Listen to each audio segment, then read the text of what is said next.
Hey guys, this is Tom. Flying solo tonight. I took a nap earlier, and it is now like 1 a.m. on the East Coast, but I'm going to be awake for a few hours. And I was thinking about what to do. I don't have any Strat football games to play. Wasn't really feeling like pursuing any of my other interests tonight, and but I was feeling like doing something Strat football related. So I decided that I would do a show on something that Zeb had suggested / requested a few months ago, and that is a look back at some past season SOMIFA drafts. So yes, I know that's a little crazy. Tom, you just spent like 4 hours on the SOMIFA season preview and a couple hours on the SOMIFA draft review. But hey, I like doing this stuff, and I like the shows. They're fun. You guys enjoy them. Obviously, they're good for the league. We think we have a great league in SOMIFA. The enthusiasm of the guys, and the quality of the coaches, and of course, the administrative excellence of Ed Barrow, who is just an awesome administrator. It's crazy. I have run leagues before. I'm running the FPR XFL now, and I'm an awful administrator. I would get an F grade as an administrator, and that might be generous. F minus perhaps might be the grade you want to give. And I think I last ran a league a few years ago or a couple of years ago, and I told myself I would never do it again. But we wanted to experiment online with the FPR, the Flat Passes Run, after all the discussion regarding that rule. And I decided that was a good idea. So I thought I was sharing my screen, but let's see. Turn the camera on. I know you guys must love when Dennis and I click around on the Google Hangout and try and figure out how to properly do things, and we can't always get it done right. I did text Dennis and email him, but it's a little after 10 on the West Coast. He usually goes to sleep, I think, around 11, for those of you who are wondering what Dennis's sleeping pattern was like. But he could be going to sleep early. He could be doing stuff with the family. He could be playing a Strat game, although I don't think so because I went on AIM. So, yes, I guess I was cyber stalking you, Dennis. But anyway, I know a couple of times in SSFA or in SOMIFA, I think particularly in SSFA, which is the spring sister league, so to speak, of SOMIFA. I mean, the person, it's not a clone league. The rosters are all completely different, and there is some coach crossover, but a lot of coaches in SSFA are not in SOMIFA. But it's the exact same setup in terms of everything: the rosters, the rule, the roster requirements, the rules, the keepers, the draft, the trading. It's it's exactly the exact same template, if you will, but with different rosters and different coaches, because not everyone can be in every league. There may even be a league out there somewhere that Dennis is not in. I don't know. We'd have to investigate that. Inquiring minds don't want to know, I would say. And in SSFA, there's been a couple of posts over the years of guys looking back at the drafts from 3 years ago, blah, blah, blah, blah. Those of us who are keeper league Strat football coaches are very interested in drafting, and I think always trying to find that way of more greatly understanding where good players come from. I've been in Strat baseball leagues, and I feel like it's a lot more challenging in football. I feel like it's easier to identify the real good prospects in baseball. Sure, guys are always going to miss. There's always misses. It always happens in every sport. But I think it's easier to find who the real good players are going to be from baseball than it is in football. And then I think there's also that real added dimension of trying to figure out what positions to prioritize in football, because in baseball, I mean, you got starting pitchers, you got position players, you got relievers. But in football, you got 22 guys who are going to start for you, and you're going to need more than one running back. And how important is a return guy? And you have a 25-man baseball roster, but if it's a large league, maybe your top 15 guys will get you through. It's important to have a good bench, certainly, and helpful, particularly if you have no DH, but most leagues seem to have a DH. But it's like your 15 guys that can really get you through, and into the playoffs and stuff. And in football, you're going to need more than 15 guys to be good.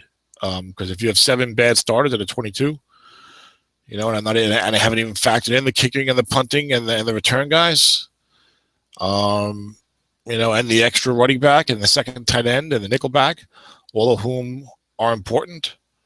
In football, I think it's going to be at least 28 guys that carry you through. Now, yeah, you can have a bunch of 4s running around, and maybe only 20 of the 28 have to be real good, but we have seen some monster teams where they seem to have everything. They have they have the extra running back, they have the second tight end, they have the good third receiver. They, of course, have the frontline pieces, the great quarterback and the stud running back card. Yeah, they've got a nickel defensive back 5, maybe. They've got solid special teams, maybe great returners.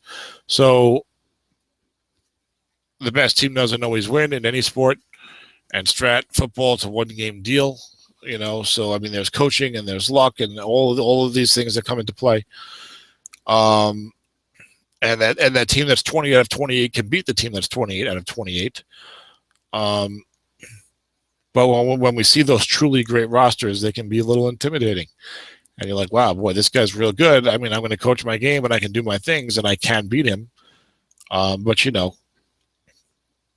those practically perfect rosters can be pretty tough to deal with and tough to face. And those teams just seem like they're automatic to go, 13-3 at least, and make the Final Four at least with any kind of coaching acumen. And most guys who tend to develop real good teams tend to be real good coaches. And if you're a bad coach, you're probably not going to go 13-3, even with a great roster. Strat football, Strat baseball, I would always take the team over the manager. You could take a mid-level manager with a great roster, with a great team, and he could easily win the World Series. If you're not a good football coach, you're pretty much never going to win the Super Bowl. That's just the way Strat is set up, because there's so much coaching every single play. Every single play in Strat football, you have a big impact on it. And also in the modern game, if you want to stand around on defense, you're probably not going to go far if your league plays the dump off and if your league plays the white die 6, and especially if your league does not play the double counting team defensive cards. Dennis and I mentioned that phrase a lot, double counting for the defense. What we mean is leagues like Autumn Wind and other leagues, it's probably done in most draft leagues, I think. But they add up the defensive points of your individual defenders, and they give you a team run defense and a team pass defense from Strat's draft league team defensive cards that corresponds to the strength of your ratings. So if you have, off the top of my head, I don't know the charts, but if you have, 12 points on your 15 points on your defensive line, and, maybe 7.5 points at linebacker because they only count as half or something. And so that gives you 22.5 points if you play like a 4-3. And you have, if you play a 4-3, you'd have 27.5. Because I only counted 3 linemen because I have such an inherent bias towards playing the 3-4. But if you have 20 in the DL, 7.5 at linebacker. There's 27.5. Let's say that gives you a good run defense. Now we call it double counting because the Strat Draft League team defense cards have, I don't know what the percentage is, but 90%, whatever. 90%, individual defensive ratings, blocking ratings, and receiver ratings for passing plays. So if you have, let's say, a left end 5, he's already coming up many times on an end run towards him on the defense's card. So you're getting a benefit already from having a left end 5 over a left end 4. More so than with the regular stock team defense cards. Now, if you're going to give me the benefit of that 5 and count up my points so that the stronger my defense is, the stronger set of cards you're going to give me, then I'm getting a double benefit. I'm getting the benefit of him being a 5 or a 6 instead of a 4. And I'm also, and I'm also getting a better set of cards. And that 5, and the guy's individual rating comes up more often, way more often than it does on a stock team defense, a stock league team defense. So we call that double counting for those reasons. And I've only played one season in Autumn Wind. Now I played in IFL, the Internet Football League, which is run by Tim Bowyer. We started that many years ago, maybe like 10, 12 years ago. And we were a continuous retro draft league or a retro keeper league that started with the 1964 season. They're getting ready to play 1971. I left the league last year. I was just so much more into the modern game by this time, and doing all these shows, which I like doing, and following the young modern players. And I had gotten a lot out of the playing with the old teams and the old players, and I've done a lot of that. And I felt like I had done it enough, and wanted to cut back somewhere, so I decided to cut back on that. Also, if you only play modern leagues, all I have to do is follow the modern players. If I want to play 1971 IFL, I got to research all these 1971 rookies and see what type of NFL career they had going forward the next 2 years. Hey, Kenny Anderson, yeah, I know what kind of career he had, but some guy who's a linebacker that I never heard of, who's on the Chargers, and he's I got to see what his ratings are from 1972 on, so I know how to evaluate him in the draft. And that was a very good league. That was a lot of fun. It was very intriguing. I loved playing with all those teams from the 60s, and we had a lot of really good coaches in that league as well. But I put it down. But the point I was getting at, besides plugging the IFL, and there are always openings. So if you're looking to play with some early 70s draft football, send me a message on YouTube, send me a message in the forum, or if you know Tim Bowyer, send him a message. If you contact me, I'll put you in touch with Tim. They definitely have some openings. But in that league, they were going to do NFL only and not AFL when they started because they didn't have enough coaches.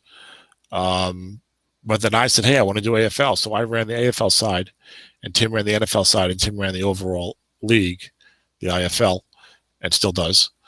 And by the time we were doing the AFL draft, Strat had released these draft league team defensive ratings. So we said, let's use those for our team defenses. And we came up with a double counting system. And it ended up being, we felt, not good. The good defenses were just too good and the bad defenses were just too bad. I've seen that to some extent in Autumn Wind. The teams that are like excellent, or even like especially excellent against the pass. I mean, they give up like 12 points a game, 11 points a game, 10 points a game, maybe some numbers down as low as that. Let me take a look at this from last year. Now, this is a 1-year sample, but I remember some guys having the Baltimore Colts. This guy was excellent. He gave 168 points in a modern 16-game league that was playing White Die 6 and the dump off. There's a rumor Autumn Wind might go to FPR next year, but for the coming season, which is starting, I guess, this coming week, maybe, certainly in the next 10 days. We're not. We're staying with the regular modern rule set. That's a white die 6 and the dump off. So it's going to give 10.5 points a game, which I think would be an NFL record. And he lost in the playoffs. He went 11-5. I don't think his offense was that great. But, I mean, by comparison, if you look at what some of the best modern NFL defenses are doing, I'm pretty sure that they're not even really getting under 15 points a game. And I'm going to try and look at a few things here. Let's maybe look at the 2013 Seahawks, the 2013 NFL, which is the season that autumn, the card set that autumn win league was based on. So Seattle gave up 231 points in 16 games, which is, 71, which is like 14.5 a game, which is outstanding. Carolina was just a hair over 15, and those were the best numbers. Well, I think the NFL record, I don't remember the NFL record. I would be interested in the post-1977 NFL record when they first liberalized the passing rules. So I should have maybe looked at that before I say anything. But for me, for a team to give 10.5 points a game means that maybe it's a little bit out of whack. And also, with the double counting,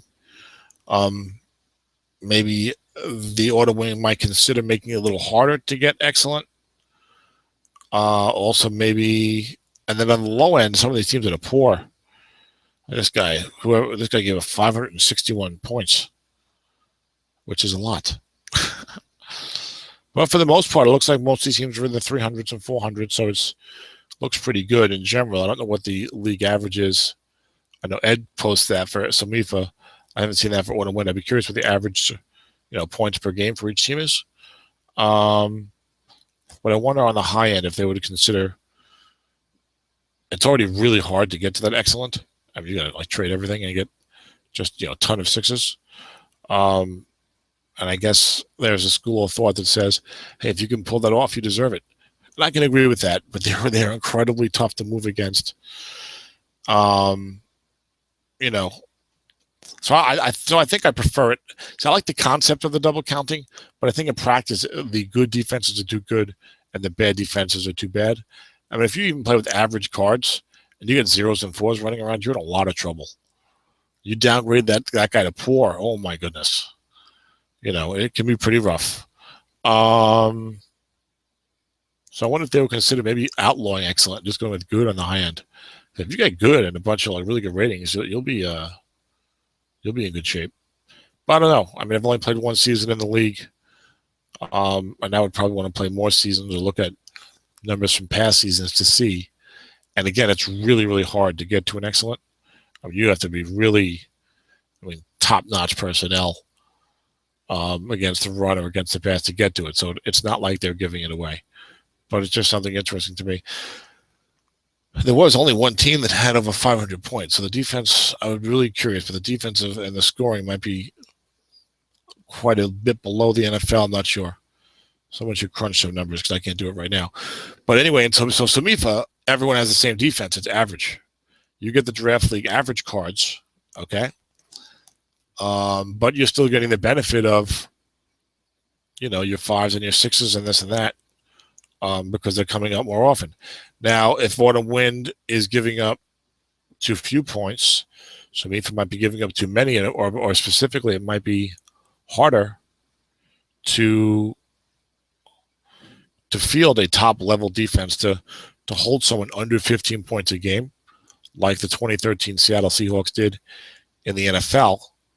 If I look at that same season, that same card set for SOMIFA, there were two defenses that allowed 268 and 269 points, which is actually that's right about 14.5 a game. But where was Seattle in the NFL? Seattle was at 231. So Seattle was Why is my math failing me? Seattle was at 14, like 14.2. These SOMIFA teams would have been number 2 in the NFL, which is not bad. But no one would have been blowing the doors off. They were allowing closer to 17 points per game. Now, on the other, that's also only a 2014 league. On the other hand, we had 2 teams with 500 points. And that keeps track of the average scoring, and it's pretty close to the NFL's. Interesting. And then the turnovers, I think, are always important to look at, too. When you have more goods and excellence, those teams will turn the ball over more. I don't know what the turnover numbers are like, either in SOMIFA or in Northern Wind. So they both have their spot, I think. I think maybe the average plays out a little better. It can make things a little flukier, I think, at times. The excellent really rewards you for, number 1, going for the year. And number 2, being a great GM, either in trading stuff for the year or in drafting. So it's interesting. They're both interesting approaches. They both have their pluses and minuses. I think they're both good in terms of they both create a good competitive. They're both positive, interesting things. And I couldn't, it's like who's a better fighter, Muhammad Ali or Joe Louis? Well, you know what? They're both great fighters. They're both great fighters. So, I mean, either of these systems, I think, works real well for a keeper league, especially a modern one. When you get into the past seasons, like in the 60s and 70s and stuff, when there were so many interceptions in the NFL, these draft league cards generally won't be able to produce that. And you're probably better off going with stock teams for those. So that's one way to look at it. So anyway, Zeb wanted or suggested or wanted to see a show looking at the old drafts and how they're doing. How guys did, blah, blah, blah, blah. I have not looked at any of this beforehand, so I have a rough idea of what some of my own team's drafts were a couple of years ago, but I don't remember them all. Certainly not in great depth. So we'll just get started and take a look here. Now, I did do this file for the SOMIFA season preview show, where I listed every current SOMIFA coach's year-by-year record, so we could see how they were doing.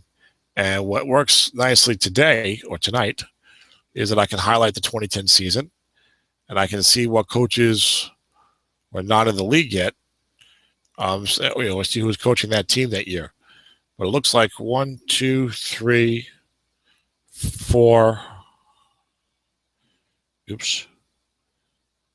Misclick. At least it didn't cost me a timeout, like in the Strat game. See, there's good stability in this league.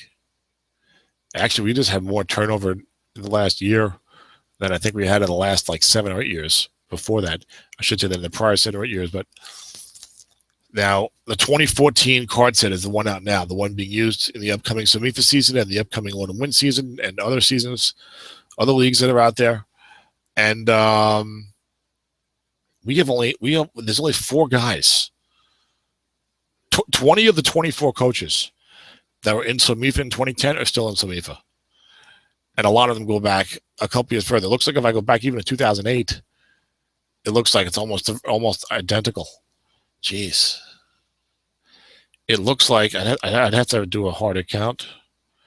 My goodness. It looks like 19 of the 24 coaches from 2008 are still in SOMIFA. Because, look, Ed Barrow does a ridiculously amazing job running this league. He makes it so easy to be in SOMIFA.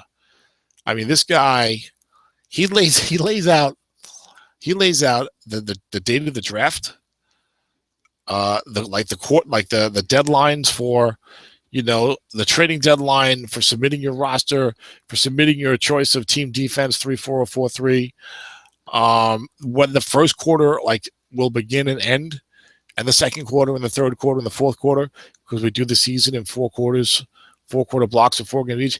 He lays all this stuff out in January for the season that's not starting until September. And you already have your schedule. Okay? And then when Strat produces the ratings, within like 24 hours, he releases league rosters, very easy to follow, that have every team's roster, every guy's, date of birth, when he was drafted in the NFL, when he was drafted in SOMIFA, what his current rating is, and positions, what his ratings were like the previous like 2 seasons, at least, if not more, and the same information for every player available in the draft. Then he runs a 10-round, 24-team draft in about 4 hours without a hitch, without a hiccup, every single year. And every month the games are on time. Every month we hit our deadlines. It is just a well-oiled machine. I mean, it is crazy. And he's attracted some of the best coaches in the online community and the best GMs in the online community. I've said this several times, and I definitely think it's true. And I've spoken to people. Number one, I've played in a lot of leagues, and I've played with a lot of guys who are online. But also I've spoken to many people who play in other leagues that I'm not in. And when I say play in those leagues, like they've been in those leagues 5, 6, 7 years or more. And the consensus of anyone who plays in SOMIFA and plays in other leagues is that SOMIFA is hands down the league that has the greatest concentration of good GMs and good coaches.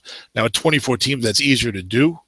If you jack it up to 30 teams or whatever, just to get bodies, I think you have to sometimes, you're going to have, just by mathematical chance, maybe more guys in there who aren't as good, right? But there's still plenty of good coaches in all of the leagues. So I'm not trying to say that. But I think one of the reasons that SOMIFA doesn't really lose coaches is because the guys in it recognize what they're playing against every week. It really feels like,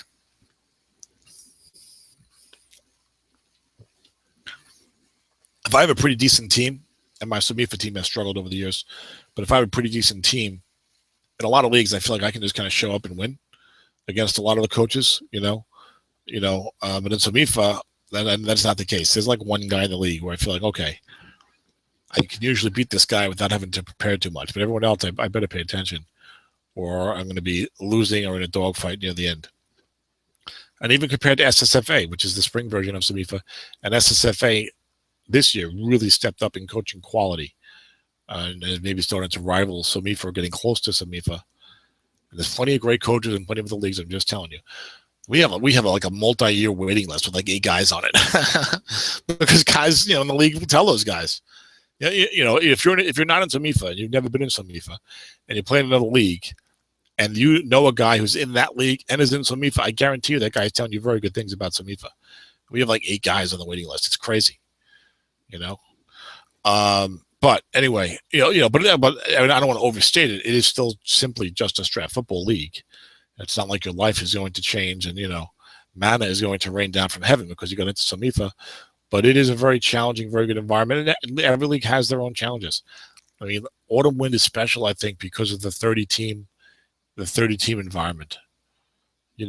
And when you first try and put together that 53-man roster in a 30-team league, you're going to be in for some rude awakenings.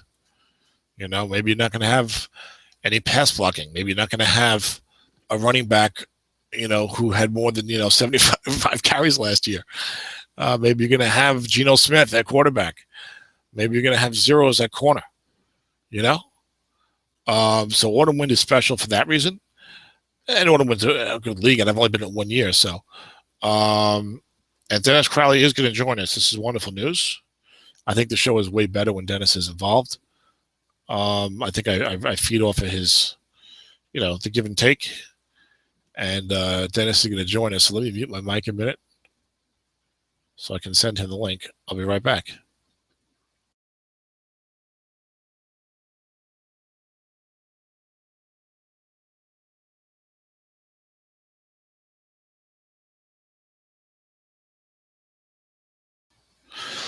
I just sent Dennis the link. Hopefully he'll be joining us momentarily.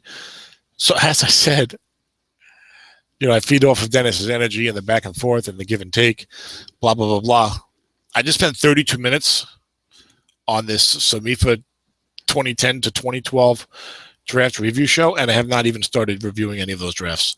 I've just been talking about SOMIFA leagues, Strat Football versus Strat Baseball, the 30-team league challenge. And look, yeah, and I want to see a little more about Autumn Wind because I love drafting the young players, and the 30-team league that is the ultimate GM challenge, I believe. When you got the 14th pick in the draft and you're not drafting again until 44, or you have a good season, but you don't win the Super Bowl, and you've never won the Super Bowl in that league, and you're drafting 27th and 57th, it is a real challenge. And Tim Bowyer, I think, compared it to the closest thing to being an NFL GM, and I think he's probably right in a lot of ways. There's no salary cap in that league, thank God. But I spent a lot of time scouring. First of all, I research every single player who's available in any draft. And by the way, I'm killing time. Not killing time, but I'm kind of waiting for Dennis to join before I start talking about the 2010 drafts. Otherwise, I got to rehash it all when he comes on. He should be on momentarily. But in that 30-team environment, I research every single player available for the draft, no matter what the league size is. Here is Dennis Crowley. Hey, Dennis. Hey, how's it going? Test. I hear the sounds of slight fatigue in your voice. Are you very tired, Mr. Crowley? Oh, I just got done with an hour on my elliptical machine, so I'm a little bit. It's good to wind down here. I can wind down with your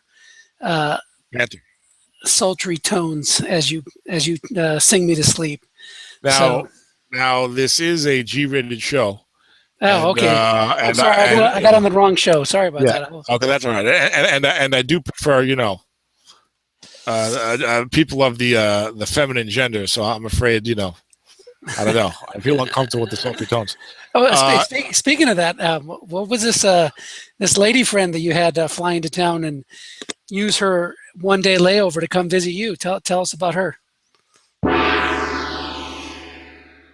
Unfortunately, well, not unfortunately. Well, she's about a 75-year-old British woman, so it was not as hot and heavy, I think, as. Hey, nothing wrong with that. Helen Mirren's kind of a hottie. Well, no, she's a woman. As you may or may not know, Dennis, I have an MFA in creative writing, and I've dabbled into writing at times, and I'm currently working on some writing projects. But I met her. Her name is Aggie, and I met her at a writing workshop at my graduate school. After I got my master's, they had a seminar that summer that I attended, and I met her there, and we became friends. She lives in California, and she comes to New York every now and then, and she's just a lot of fun. Cool. She's everything. She's everything that everything entertaining about that you'd expect from an older British woman. Nice. She's wickedly funny. She has an incredibly dry, sarcastic sense of humor. She throws around all the British slang. Brilliant. And nice. So her and her husband will come into New York sometimes. He's from the Bronx originally. He's actually a film editor and a very successful one in his past. He was the editor on Apocalypse Now, to give you an idea. Okay, not to name drop, but hello. But I guess I just did name drop. But anyway, I know her more than I know him anyway. But so I hadn't seen her in a few years, and she was coming in to New York because she was en route to visit her daughter who's having a baby elsewhere in the world. So we got together for lunch. So it was not as exciting as perhaps you were hoping. It's all good. Sounds like a fun time. I do have some other prospects, some coals in the fire, some late round draft picks that I'm hoping will work out, but we'll see what happens. Nice, very good. Now, Dennis, I started the show about 10:04. Oh, let me ask you this question first. It's 10:41 Pacific time. What time do you need to leave? I don't know. Maybe 40 minutes or so. All righty. 11:20, 11:30, something like that. Now, Dennis, I started this broadcast at about 10:04 Pacific time. You said you were going to do an hour show. I was like, yeah, right. Tom, in an hour, he's barely said hello. It's like you're like the ant of Strat-O-Matic football. Well, I'd like to think that my pace of speech is a little faster than that. I do know my Lord of the Rings, But well, the hour show is going to be if you were on. See, if you're not on, then I can ramble endlessly. Although I was trying to be a little more disciplined. But the point I was going to make, then, is very much supporting what you just said. Started the broadcast about 10:04, 10:42 now Pacific time. I have not started looking at the 2010 draft yet, which is the first time. Which is the first year that we're going to do. Don't be hasty. Exactly. Don't be hasty. I'll change my Strat 4 signature line to that. So let's get into it, Dennis. Have you ever noticed that you have your Strat signature as I play Strat? Yes. Yes. I changed mine maybe 2 months ago to Strat plays me. I did notice that. Did you notice? Okay. I noticed it the first time I saw it. You had the same red fonts, and I thought that was clever, especially considering we do these shows together. So do you have a copy of the 2010 draft in front of you? Dennis, I hope you understand that I've generally been by far the more prepared individual for these shows. And here is the 2010 draft, as you can see. Nice. I'll even bold it, so it's a little bolder. Yes, I have every draft. I have every draft on my PC. Sweet. You know, well, because I tend to doubt. Well, I don't know. You've told me many times that you have organizational issues when it comes to putting all your Strat stuff in different places. I have no idea why. In my documents, I simply have I have a SOMIFA folder, and then for every season, I create a new folder, and then in that folder, I have like a draft prep subfolder, you know, and you know, I download stuff and keep it in there. Everything's easy to find. Well, let me just tell you my story is that I do have everything organized, and I would have it on that computer.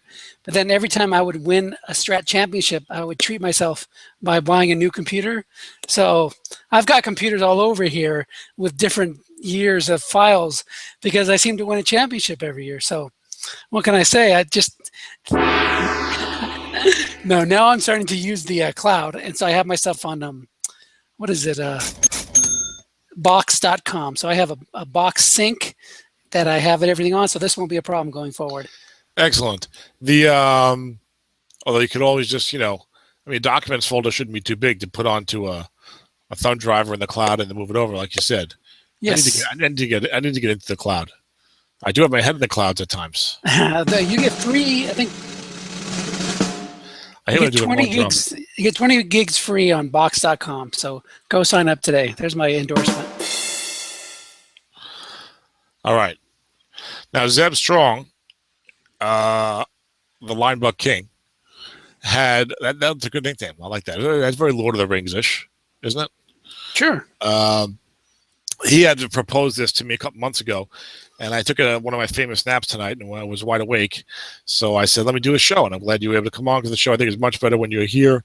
I think the energy of the two people talking to each other is better than the lonely, drifting, wandering monologue of Tom Cook, who does 40 minutes on the draft show without actually starting to get to the draft. So let's go back to 2010. Turn back the clock. Now, I figured 2010. Look, we're now. When I say 2010, it's a 2010 card set, and I went into the whole history of SOMIFA and SOMIFA versus Autumn Wind in terms of the double counting and the challenge of 2014 versus 30, and all these types of things, which you can listen to, Dennis, if you'd like, at some time after we finish our show. But I just felt like, we're doing the 2014 card set right now. 2009 seems too long ago, but 2010 seems like, okay. Even though the previous drafts, of course, still have an impact, I feel like 2010 to 2012 has probably a great impact on what's going on right now in the league. Maybe we could look at 2013 quickly if there's time. 2014, we just did a whole big show on. It was only 3 weeks of the NFL season, so a little early for that. And I noticed you sort of laughing there that I was rambling on again. I'm still not getting into 2010. Is that correct, Dennis? I just like to laugh. I'm a happy guy. Well, I do think it's funny. Can you email me the 2010 SOMIFA draft? I'm trying to download it on the website, and I'm getting a file not found. You're getting a 404. Yeah, I have the 2010 SSFA draft. I have 2010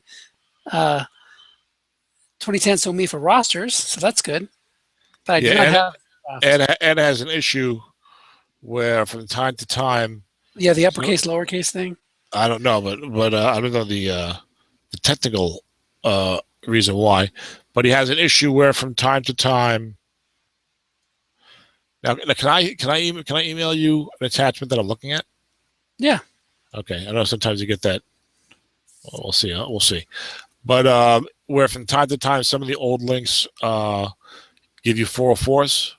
Yeah. It's So because of the case issue. His old website wasn't case sensitive, and this one is. So the format, the name of the file is probably a little different.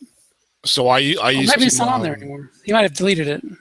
so no I just had some 404 errors early tonight before I came on the air.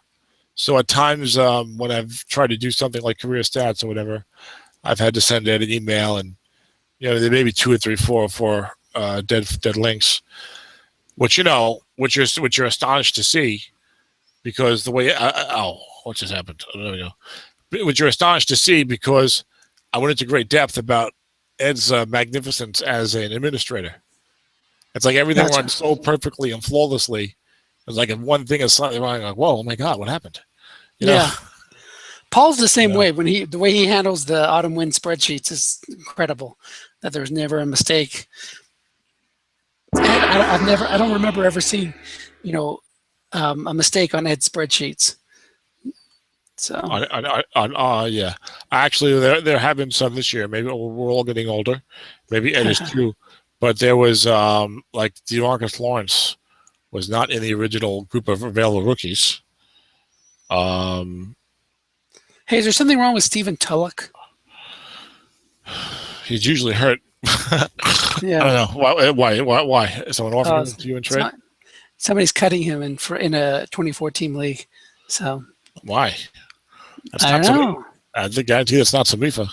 No, Frozen Tundra. It's Jim Riley. So maybe there's a legal reason. As you all know, Jim is a lawyer. So I just okay, I got it. Sent you all the ones we're doing tonight. You can see where I'm very good with organization with my files for my teams, for like my GM files, because I love drafting so much, but not to run a league. I'm a dreadful commissioner, and hopefully I'll never ever be a commissioner again. Although maybe we're going to have an FPR Yak FL league, so we can play with the FPR and the Yak. And I suspect that you're right, that you need those two rules in conjunction. But I'd like to see how they play out, because it's interesting. A lot of the good wide receivers do not have good Yak ratings. They have like C's, like DeAndre Hopkins type of guy. So it's like I have to throw to them downfield, and I got to throw to my backs underneath. And even a lot of tight ends don't have like good Yak ratings. Like a guy like Zach Ertz is like a D or something like that, which I think would be surprising to a lot of people. Yeah. Yeah, so that might have the benefit of increased completion percentages without maybe the yardage being as dramatically increased, perhaps. And maybe that'll play more like the modern NFL, like you said. Maybe if you have bad Yak guys, there's more incentive to run the ball, the mid-level guy. So that's something I'm open to as a possibility. So let's turn back the clock to 2010, Dennis. You have the 2010 draft open now? I do. Detroit was number 1. Now, it's also nice, Dennis, I alluded to this earlier, because I did the year. You know what I like, Dennis? I like when I spend some time doing something, like my spreadsheets over the years, and the year-by-year record thing that I did for the SOMIFA season preview show. And then I find that inevitably it becomes very helpful and useful in other situations. And in this case, I was able to look at 2010 and see who was or wasn't in the league and who was coaching that team, if they're still in the league. Now, by the way, I also found out that since 2010, 20 of the 24 SOMIFA coaches that were in the league in 2010 are still here. Wow. And if you go to 2008, it's 19. Wow. So 7 years ago, 19 out of 24 coaches are still in the league. That is crazy. That is. You know? That's the usual turnover in a regular league in 1 year. That's how many coaches I have to replace in the SSFDL or SSF, my retro league. Every year there's usually 4 or 5 gone. So that's incredible. Yeah, and this year, and like the last year and a half, has probably seen most of those 4 guys leave. Or for this year coming up, we've had a few guys who were longtime guys who left. You had, JJ, I think, left last year. You had Bob left this year. You had Chris Beddick, I think, left last year. So you've had a few guys who, for various reasons, left. Usually it's always the same reason. They're just too busy in real life, and they just have to cut back finally, which is very, very understandable. But most of those guys played in the league at least 5, 6, 7 years. You know what you really almost never see in SOMIFA? You never see a guy come in for like a half a year or a year and not work out, and he's gone. So they usually like it. Yep. Yeah. Well, runs it so good, and also maybe the vetting. I don't know, and we have such a long waiting list now. I know Joe Golden and Dan Moore are eager to get their hands on a SOMIFA team, and we would be glad to have them because they're both very good coaches and presumably good GMs. You got to be smart to be a good coach. So if you can apply the two GMing, you'll become a decent GM as well, or a good GM. Anyway, so 2010 JJ was a longtime SOMIFA coach. He had the first pick in the draft. The quarterback took Sam Bradford. Sam Bradford had a pretty good rookie year. So that looked like a very sound pick at the time. Would you agree? Yeah. And unfortunately, Bradford, now again, this is a fall league. So when we draft the day before the NFL season starts, the day before the first NFL Sunday. You do have the Thursday night games. So all you have is the guy's rookie year to be based upon. Bradford had a solid rookie year. He's the number one pick in the NFL draft. He thought he'd be good. It has not worked out for him. JJ is no longer in the league. He's been in the league, was in the league for like 11 years. But that pick did not work out, but it made sense.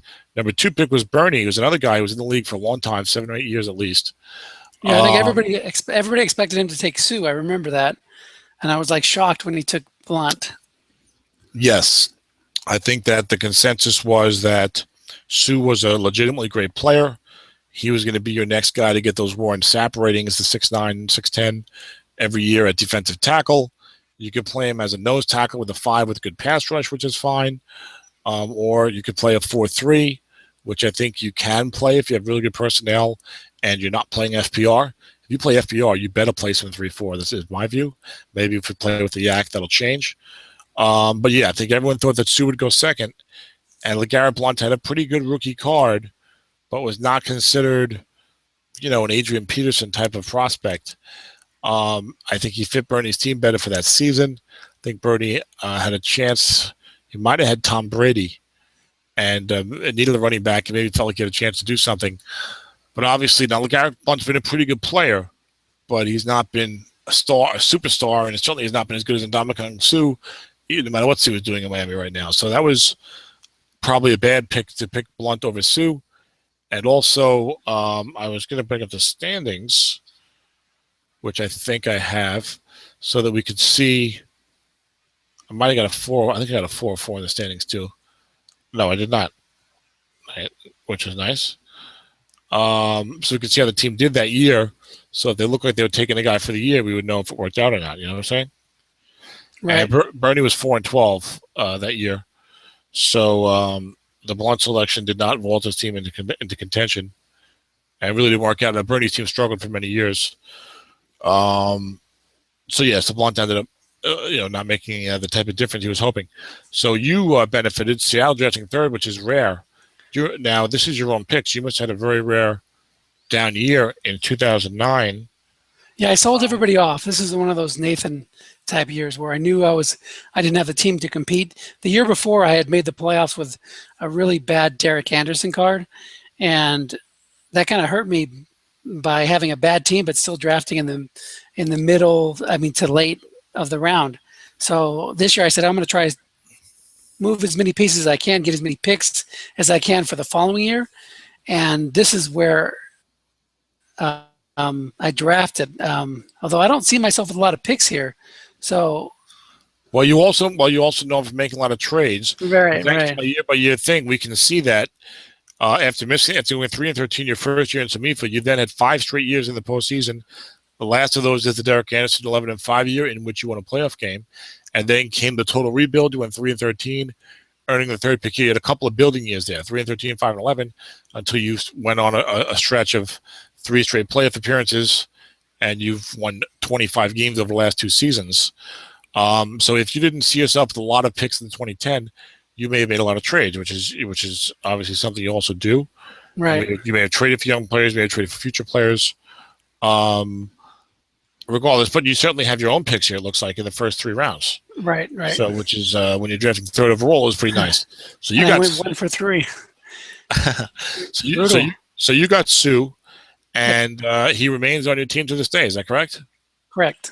And is he primarily a nose tackle for you, usually, or depends?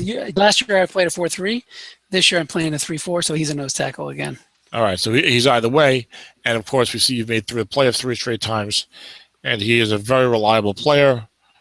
And even if he's freelancing supposedly in Miami right now, I wouldn't worry too much about that. I think he'll be fine for Strat-O-Matic as we go forward. Now, this was interesting. Devin McCourty was a rookie corner 6. Yeah. Now, Baltimore had that selection, and Baltimore in 2010 was probably still Joe Perrin, another guy that was in the league for many years who was no longer there.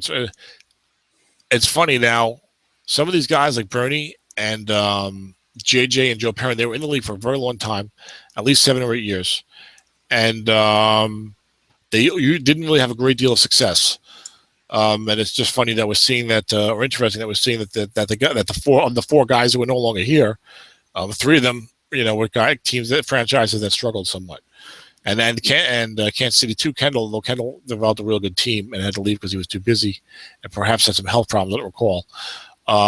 But Devin McCourty was a rookie cornerback 6, and I remember there was a lot of guys complaining that he should not be a 6, that he was not that good. It's only because he was on the Patriots.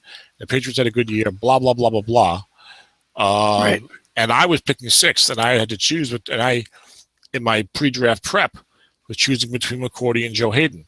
And this 2010 draft is interesting to me that it's the one I'm looking at now. This is the first draft where I went best player available. And I think I was in the hospital for this draft. I was thinking, as most of our listeners know, I'm a quadriplegic. I have a spinal cord injury. My health is pretty stable, but I have at times in the past had some issues that required hospitalization, nothing life-threatening or anything like that. But I believe I was in the hospital for this draft because I remember trading that second-round pick to Ron, partly because of that. And I think I was drafting through Nathan, I think, may have been helping me with this instant messaging or whatever with this draft. Good, because I was wondering why this draft was not as strong for me, and this would be a reason why. But this was the first year that I went best player available instead of trying to, chase quarterbacks and this and that. You know what I'm saying? Yeah. But I was, in grading McCourty and Joe Hayden, I was like, gee, Hayden's only a 5, but he seems to be thought of a lot more solidly for the future. Sure enough, McCourty then became a 0 the second year. As you may recall, went from a 6 to a 0, then moved to safety, and he's a very good safety right now. But Hayden did end up probably being the better pick, even though McCourty's still real good right now as a safety, rather the corner 6 and a safety 6. Yep. I'm not sure who would have taken if they were both there. And so I got lucky that McCourty went 4th, and I was able to take Hayden 6th. Then you got Kansas City, took Marquise Pouncey. Now that was Kendall. Kendall took over an awful roster, I think, in both SOMIFA and SSFA, and painstakingly built it over like 3 or 4 years with a lot of investment in the offensive line, hitting on like every pick, and then built these very strong teams. But then unfortunately had to leave the league. He did, I think, make the SSFA Super Bowl. I think he's the one that lost to Brad with that Tom Brady team a couple years ago. So at least he had some success before he had to leave the leagues. Marquise Pouncey been a good pick. Joe Hayden. Eric Berry was a very fine pick. Unfortunately developed a cancer, but is back in play now. Earl Thomas goes number 8. Now, here's a draft. We were talking the other day about the 2014 draft class, the card set, not having good secondary guys. You had 3 5s and a 6. Right. Now in the top 8 of this draft. Now Colt McCoy got drafted by Buffalo. He had like a decent rookie year. People thought he was going to be good. Had a really good preseason. Now, is this year that you traded everything for Colt McCoy, or was it the next year? No, I did trade everything for Colt McCoy this year, but after the draft. Yeah. Okay, then Trent Williams is good. Russell Okung is good. But so far, the drafting is pretty strong here for 5. You're looking 5 years later. Yeah, I'm marking guys. I'm marking guys in green on my sheet that are still impact players or had a stretch of years of really good ratings. I'm probably missing some, but that first round is better than your typical one, I bet.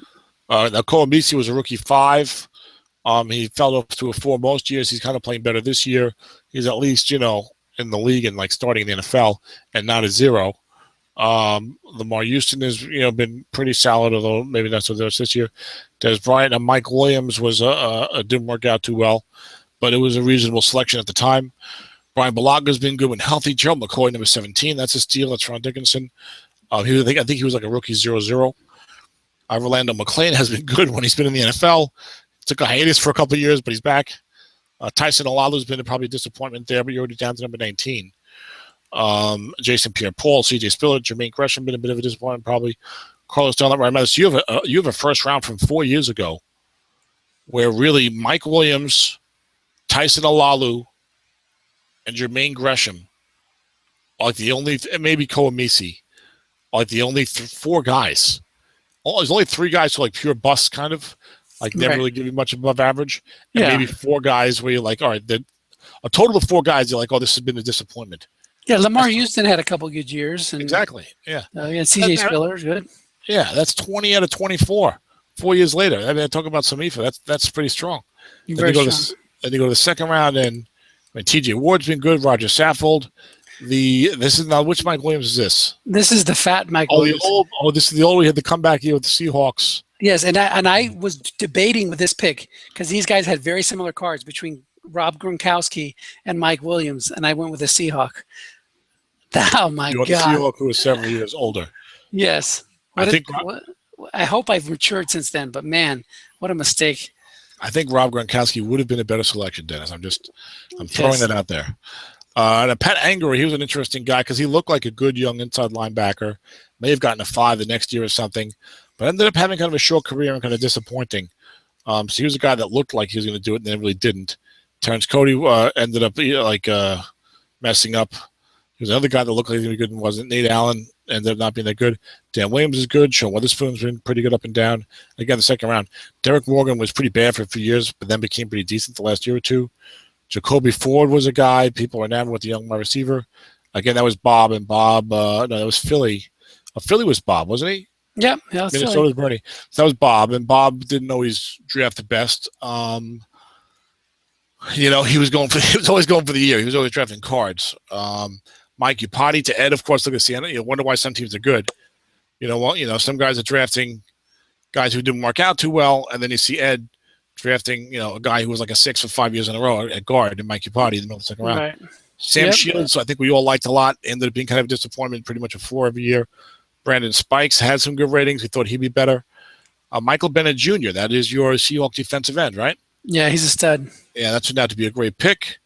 Job at best, people chasing running backs. That didn't work out.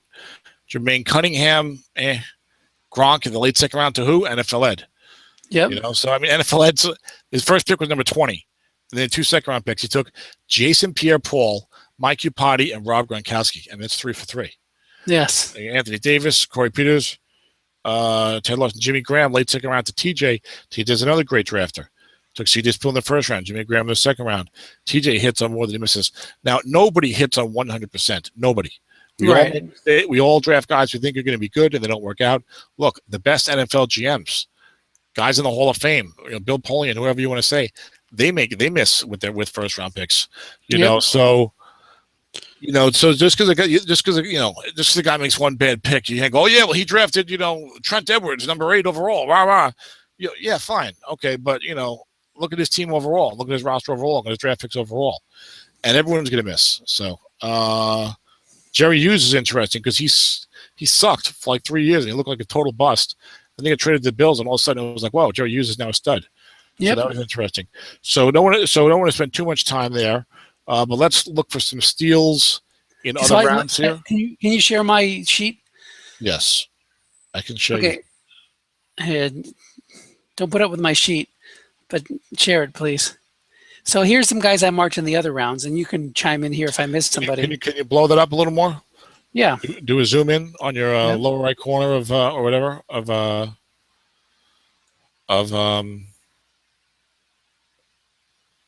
there's a plus sign in the lower right corner. You can just click, right?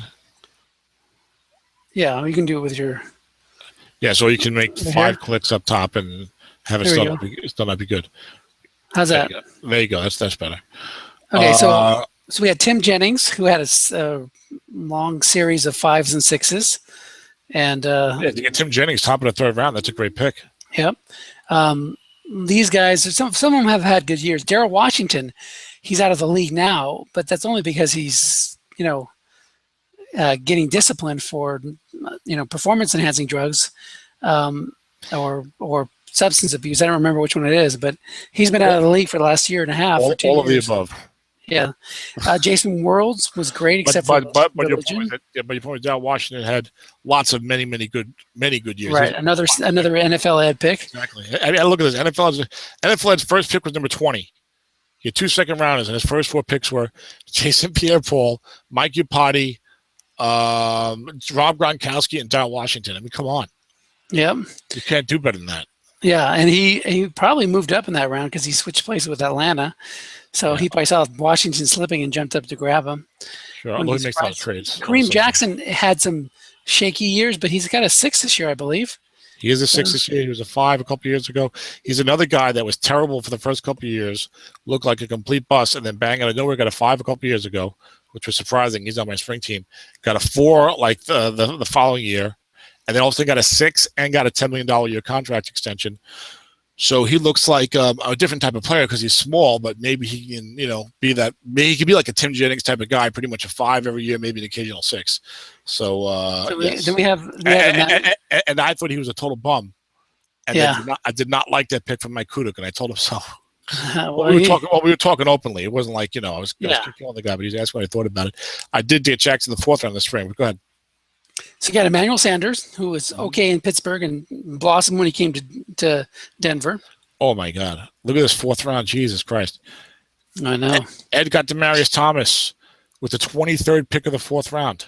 And he finally missed Kyle Wilson with the 14th pick in the 4th round. He finally made a mistake. I told you that was no good. Yeah. Sean Lee, I guess I should highlight him because he's okay when he's healthy. And he's walking again. So, but also Antonio Brown to Tim in the 4th round. How'd you like to Geno Atkins to Kendall in the 4th round? Kendall was a real good drafter. Right. Greg Hardy, Navarro Bowman was a great pick. And Brandon Graham is okay this year, but hasn't been great, it shouldn't really be mentioned in the same breath as these guys. Geno Atkins, Antonio Brown, and Demaryius Thomas, but. Yep. Look for any of the other steals real quick in the. So here we had. It's funny. You can get these. Sometimes you can get like this 5th or 6th round. That was where it's like completely awful. Yeah, this one's totally that's pretty much what you got here. Yeah. The only good pick here. Yeah, Charlie who? He was the last remaining 4 in the draft or something. I'm sure. Yeah. 2 good Eric picks. Eric Decker was the only solid pick there. Oh yeah, only really good pick. I was confusing Brandon Tate with Golden Tate. So yes. Yeah, Golden Tate did go in this draft though. He's over here in round 6. Okay, so it was a 2 Tate. You had to take the right Tate. You took Brandon. Yeah, look at me again, picking a Seahawk, picking the wrong Seahawk. Charlie Whitehurst instead of Cam Chancellor. Yeah, but you got Clipboard Jesus, the best nickname in football right now. Oh wow. You're a Seahawk guy. You took Charlie Whitehurst over Cam Chancellor. What happened? I know. I don't know. You regret that. And who got Cam Chancellor in the 6th round was Paul. Yeah. So interesting draft. 1st round very strong. 2nd round, some good players, but maybe not as good as usual. Go up to that 2nd round, Dennis, since you have the power of green. The 2nd round was really good. Yeah, well, it was kind of 50-50. It looks like. 3rd round, not too bad for that, and then diminishing returns. But the 4th round, the guys who hit, they hit a home run. Yeah. I mean, especially you've got 1, 2, 3. You got 7 guys highlighted, but the first 5 of those guys, Geno Atkins, Antonio Brown, Navarro Bowman, Demaryius Thomas, and Greg Hardy.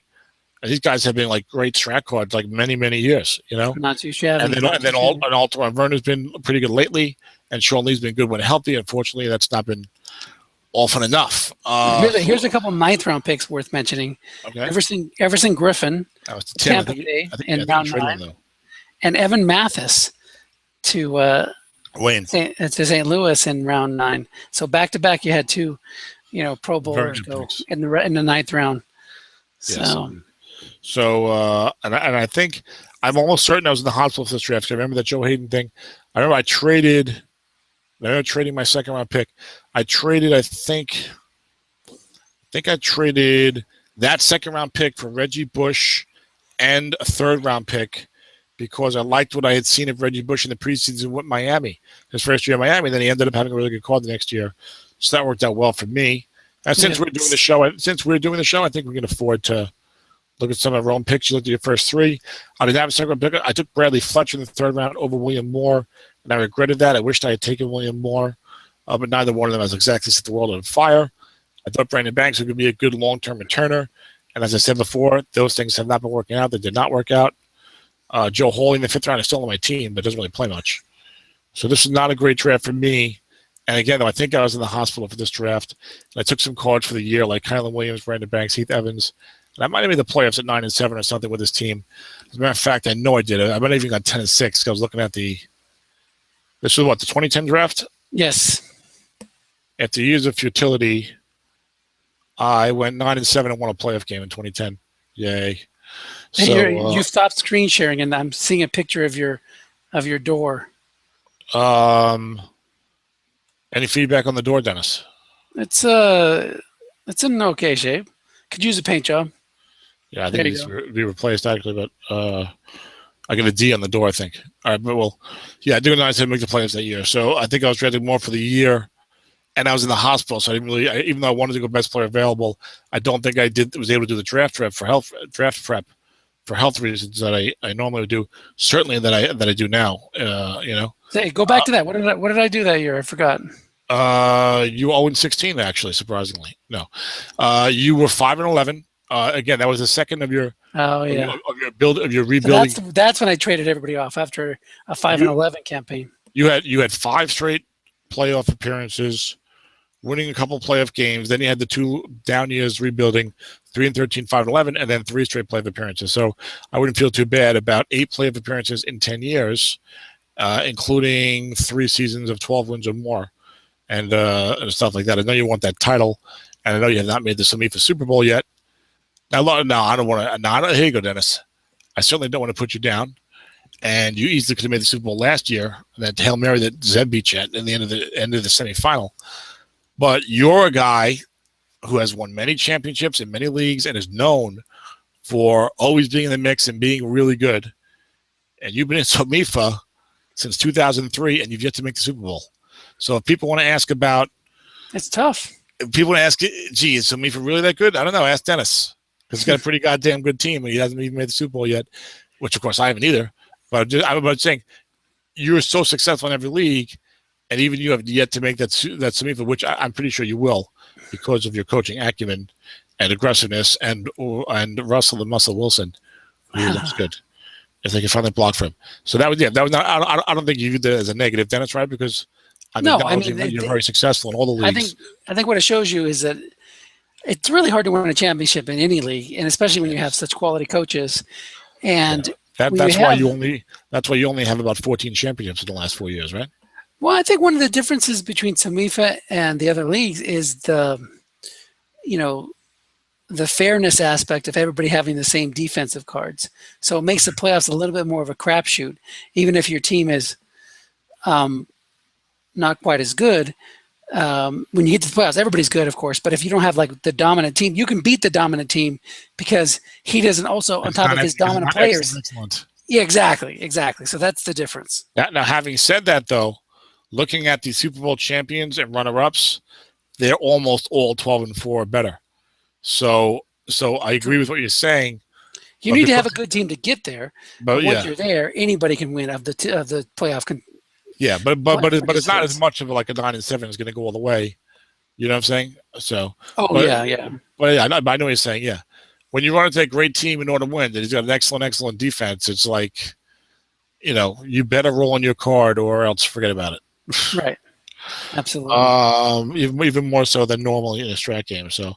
Yes. But I spoke about that at length before you came on, and how there are positives and negatives to both the way SOMIFA does it and the way Autumn Wind does it, but that they're both good systems and both effective systems. And so it's like I'm going to compare, Muhammad Ali and Joe Louis. Well, who's the greatest fighter? Well, they're both great fighters. You know what I'm saying? So that was my sort of way of looking at that. Let's go to the 2011 draft, Dennis. Yeah. Now, probably if I had done this with greater preparation, I would have done something fanatical, like I would have taken each franchise and cobbled together all of their picks for all 3 years, so we could literally look at like the 30 guys, the 30 guys each team drafted, which maybe I will do one day in the future if I'm awake at 4 a.m. and I don't feel like doing anything productive, nor am I interested in playing perhaps Civilization against the computer. Well, let's go to the I'm screen sharing, right, Dennis? Yes. 2011 draft. And you can do your greens while I go through here. Atlanta had the first pick. That's Nathan. See, that's what's also great about. There's so much stability in this league and so much history in this league. The guys listening, they know who Nathan is. They know what his story is. They know what his team has been like. And they get that enhanced, I think, by by the bevy of shows we've been doing this year. So it's great. I like for what and win. I've only been in there 1 year. I mean, I don't know. I come to know a lot of guys. I don't know the history. I don't know the teams. I mean, I know Nathan's team. I know what his team has been about for the last 6 or 7 years. Even more so now because I did the year by year. But anyway, so I think it's good. Anyway, so everyone knows who Nathan is. So Nathan had the first pick in the draft. Now, this was when I think this is the year where was it this year or next year? I bet it was 2012. Let me look at 2012 real quick. Yeah, Nathan had the first pick in the 2011 draft, and he took Cam Newton, which makes sense, right? He's a quarterback. Yeah. Cam was number 1 in the NFL. Looks like the right pick to make. Okay, he's been okay as a Strat quarterback, but he's not been, that elite quarterback that you're hoping for when you take number 1. But I do think that if you take a quarterback number 1 and he's at least okay for 10, 12 years, then you're okay. Because you have pointed out many times that you can win with a mid-level quarterback. We just talked about how well the champions this year did not have good quarterbacks for the most part. So you build the rest of your team, and you also talked about now you're not throwing all those draft picks at the 1-year guys, Colt McCoy and Kyle Orton and Dan Orlovsky and whoever you have. And I think you can win in Strat with Cam at quarterback. Sure. You just have the rest of your team be good. So he took Cam Newton number 1 here, and then the next year he had or traded for, I don't recall, the number 2 pick, and he took RG3. And at one time on his team, shortly after that draft, there's a 3 quarterback maximum in SOMIFA on your roster. Right. He had Cam Newton, Peyton Manning, and RG3. Incredible. And it was Peyton Manning, I think, maybe with no card, or maybe he was injured for the entire next year. I forget. But he traded away Manning, he traded away Newton, and he kept RG3. And at the time, I would have told you, well, RG3 is definitely going to be a good quarterback. Look at the rookie year we just had. I know he had the injury and he's out, blah, blah, blah, blah. And I think this was before RG3 was – no, it wasn't. That's right, because he missed the offseason. He missed the regular season. But I wouldn't really have too much of a problem with that. I'm a little cautious. I might have kept Manning. I probably kept Manning and one of the 2 young quarterbacks until I was sure that young quarterback was going to come through. But how could you see a year like he had and not think that he was going to come through? I mean, he was rock solid that rookie I know, year. But because of the injury to his knee, and he's a running quarterback, and to me, I was always concerned about RG3 because he always looked slight to me. Right. When you see RG3 in the field, the first time I saw him play, I was like, boy, this guy looks kind of small for a quarterback, an NFL quarterback. So, that always concerns me. And look, Russell Wilson is incredibly smart about not getting hit. I mean, he slides every single time. I mean, I have seen him occasionally, like in the Super Bowl. I think he took a bad hit. I think in the NFC Championship game, I know he took a bad hit from Clay Matthews. I think. Yeah, an interception. Yeah. Yeah, but I think I could count on it's only 1 or 2 times that I could recall him taking a good shot, and that's only in the pocket. Whenever he goes north, he always gets out of bounds. What he loves, what he loves to do. He loves to on the zone read, go on in, and he runs straight at the seam, gets 8 yards and slides every single time. Yep. It's like clockwork. So I mean, he runs often, but he doesn't get hit often. So we didn't know that at the time about either one of the guys for sure going forward. But anyway, I was worried about RG3's size for injuries and coming off the knee. So because of those things, myself, when I was crazy, I probably would have kept Manning because I was in that draft. I had the first pick. and I took luck, which was what most people said you should do. But even with luck, because he threw a bunch of picks the first year, only did not complete a lot of passes. If I had Manning, I probably would have kept both guys just to make sure my young guy was real good before trading away Manning. But I think Manning might have already been out for the year. So maybe you're worried Manning's not going to be able to come back. There were neck injury questions there. So all of that could have played into it. And Nathan's a great GM. So I'm not criticizing you, Nathan. We're just talking about the options and possibilities. But he ended up getting the short end of the stick, and that trade has kind of hurt his team. Does he have? And now he's got Nick Foles, who he picked up in trade this year. And he's future-oriented. And I think Nathan has had some success in recent years. I know he did well with that RG3 team. Well, that was it. It was 10-6 with that team. No, that's Atlanta. Yes, he was 10-6 with that team. Then in 2012, he was 10-6 with an RG3 team. That's a team I think that beat TJ in the playoffs. When TJ was 15-1. But TJ's team is really good this year. I just played it the other night. So Kent, no problem with that. Now Arizona went second, took Von Miller, very nice. J.J. Watt third, very nice for Brad. I remember forecasting J.J. Watt third to Brad. He was only a 6'6" as a rookie. And I think Brad wasn't sure. He's a 3-4 defensive end. Maybe he's not going to rush the passer, which was a concern I had. I think he can rush the passer pretty well. Would you agree, Dennis? I would agree. A.J. Green fourth to J.J. Marcel Darius fifth to Buffalo. Andy Dalton sixth to Baltimore, which made sense. It's Joe Perrin. Jake Locker seventh to Renee. Now, Renee had a sordid history for a while of trying to chase those franchise quarterbacks. I remember he took Charlie Fry in the late first round. He would take Jake Locker.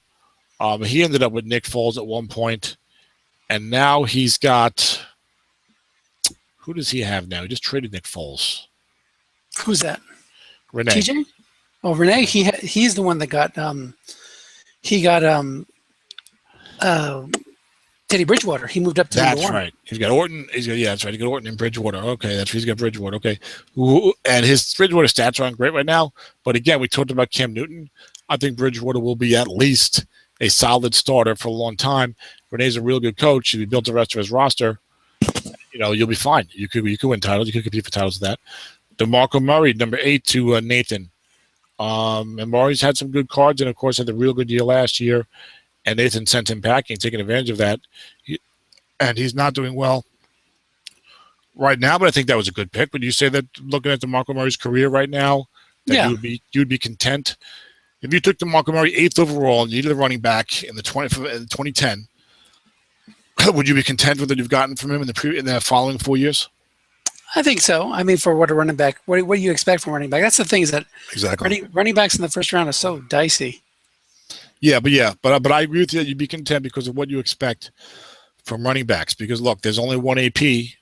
There's Marshawn Lynch, Jamal Charles, a couple of the guys, but there's so few of them, and you're hoping your guy will be that. But if he's not, but he's still pretty good, you have to say, okay, I got value in him. I mean, DeMarco Murray had like at least one really good card in there, and 2 if you count this year's card, and was still useful the other years. So, you're still getting something out of it. Look, you have to have a good overall team. Unless you think that running back is going to be a stud, then you got to probably go elsewhere until the team's good enough to take advantage of the running backs. That's where I'm hoping I am with my SOMIFA team right now, is that the starters everywhere are good enough for the future, not for this year, for the future, that now I can start gambling on running backs in the draft and or trading for cards for the year because I'm not going to be needing stars at other positions. But yes, that was a good pick, I think, and I loved Murray coming into the league. The injuries have hurt him. Patrick Peterson, real good. Ryan, come look at this draft. Yeah. This is SOMIFA.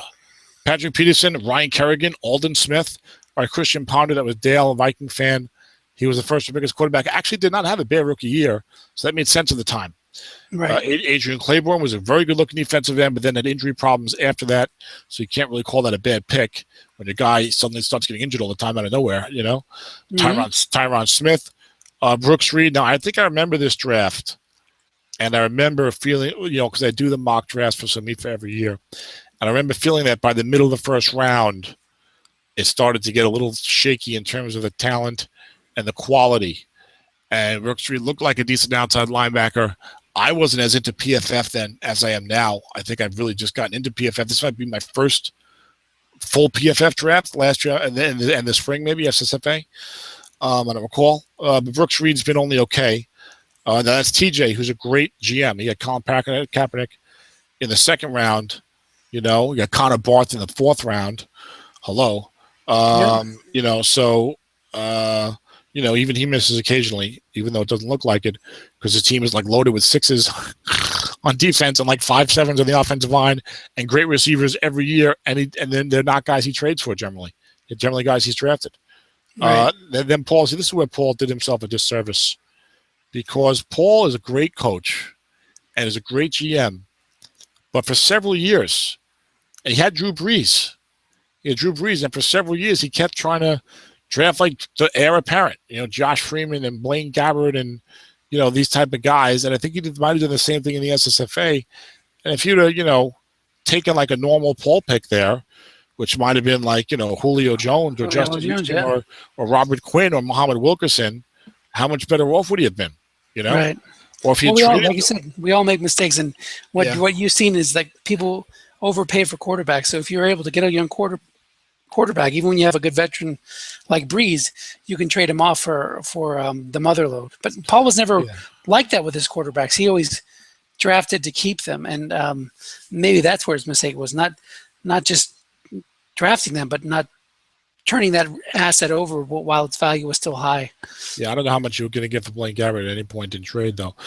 But because even after his rookie year, he did not look that promising, I thought. And from everything we read, and I think he even struggled in the preseason. That's it. Yeah, and look, Paul is perhaps the best GM in all of Strat football, and certainly in the top 3 or 4, hands down. And better than just about anybody else out there. And I wouldn't put anybody above him. But and also look, I guess you can't know that Brees is going to be real good when he's 38. So that's what he was thinking. But he threw like multiple first-round picks at these guys. And it's a shame because he's such a good drafter, and none of them worked out. But Paul, he still has not missed the playoffs or had a losing season in the history of this league, which goes back to 2002. Crazy. So really crazy. He doesn't really need my seal of approval there. You can take my spreadsheets and wipe his rear end with them. But I've been waiting to use that line for months, by the way. Boom. But but it's a shame that he's throwing away picks on these quarterbacks when they're good players there. Now this was like a draft where I was not in the hospital, and I really was able to embrace best player available while actually being at the draft. And I was totally rebuilding. I was going long term, total rebuild. I had talent for the year that could do okay and maybe make the playoffs, and I did make the playoffs. I think and maybe go 10-9-7 or something, or this my 5-11 year in there because I made the playoffs a few years in there. Let's see. New York Jets, 2011. Yeah, that went 9-7 that year. Won a playoff game. I had some modest success with the resurgent Michael Vick, and not a lot else going on this team. A resurgent Reggie Bush as well, but emerging because he was never that good with the Saints. But the best player available, I said I'm going long term. Wide receivers usually good for a long time. Fine, I'll take Julio Jones, who had like 50 catches and a good average, but not a maxed out card as a rookie. But I said, well, everyone says this guy looks like he's going to be real good. So even though he's a wide receiver, I'll take him in the first round, and obviously that's worked out great for me. Would you agree? That's the thing with wide receivers is a lot of times they seem very easy to project, where if a guy was like drafted very highly in the NFL and then he has like a good rookie year, I'm talking about as a wide receiver. If a wide receiver is drafted very high in the NFL and has a good rookie year, he usually ends up being at least an above-average wide receiver. At least, obviously, you want him to be like Julio Jones, a real stud, but he ends up usually being, at least above average, And I mean, there's still those exceptions like the John Baldwin and A.J. Jenkins that were taken late first round. No, John Baldwin was not a John Baldwin. Oh, yeah. I'm thinking of Doug Baldwin. You're right. John Baldwin. Kansas City guy. No, but neither of those guys had a good rookie year. Oh, I see. Yeah, so I'm saying the guy was a first round pick and preferably a high first round pick, and had a good rookie year like AJ Green or Des Bryant or Julio Jones. Right. Those guys end up being at least above average, and oftentimes better than that, but at least above average for a long time. So for just investing, a first round pick 2 years in a row, or a first round pick 1 year and a second round pick the next year, because they don't always go in the first round, you could end up having a wide receiver position covered for like 8 years. You never have to draft a good wide receiver again, practically. Right. Even though I did draft Allen Robinson in the late second this year, but I was going best player available, and I love the guy, and I was mad that I missed him in AW. So there's Julio Jones. Now then Nelson took Torrey Smith, who I think has worked out okay. Tyron Smith. No, Torrey Smith. Sorry, Tyron was here before. Did you talk about Tyron Smith? That was a nice pick. Yes, we talked about Tyron Smith as we were mentioning all these good players getting drafted. The Peterson, Ryan Kerrigan, Alden Smith. Now, see, I didn't like Torrey as a true number one. He looked more like that number 2 speedster than the true number one. So, and I remember Nelson moved down from the first pick in the draft down to this pick, and I don't think he got as much as he should have for moving down from number 1 to 18, and then to get Torrey Smith. Though I wasn't that thrilled with that combination, but at least Smith has been a starting quality receiver for his team, and a very fine number 2 receiver, sometimes better than that. With Baltimore now in San Francisco with Kaepernick, it might be downtime, but his numbers are not that bad. So a reasonable pick. But at the time, I thought maybe a little high. Ben Tate has not worked out that well. Mike Pouncey's been real good. Victor Cruz was real good. Except he's injured now. Justin Houston, I did not like Justin Houston coming out of college. He was a 3rd-round pick. He had a lot of sacks as a rookie, but he was a 0, I think. And I was like, why is he drafting this 0 linebacker in the first round? He only had like 7 sacks. But I guess because he was like a specialized rusher, Strat made him like a 0-12-4 or whatever, And I was like, boy, I don't know about that pick. He's been awesome, of course. So that was a great pick by Brad. Robert Quinn is great. Muhammad Wilkerson. So again, a very strong first round. Have you done your green now, Dennis? Have you done your green or no? I have, yes. You can share my screen. Oh, you know what? I was sharing your screen the whole time. Okay. I was starting on the 2012 and 13 drafts. Yeah, you were showing 2012. Yeah, this is 2012. Yeah, this is 2011. So wow, that's right. That's the second one. So wow, look at that first round. I mean, all green except for 1, 2, 3, 4, 5 guys. So 19 out of 24 green. And even Ben Tate had some good years. I mean, Ben Tate had some really good cards. Yeah, and Adrian Claiborne was solely a casualty of injury. Right. I mean, there's nothing you can do about an Adrian Claiborne guy because he had a good rookie year. He was a high enough NFL pick to take in the first round, and then bang, he just there's no red flags there. He gets derailed. Exactly, no red flags. So it was pretty much 19 out of 23 with an injury exception to Claiborne, and look who 3 of the busts were. Remember I talked about not chasing franchise quarterback. It's such a hard situation. Quarterback is so important. If you get that next elite quarterback, it's great.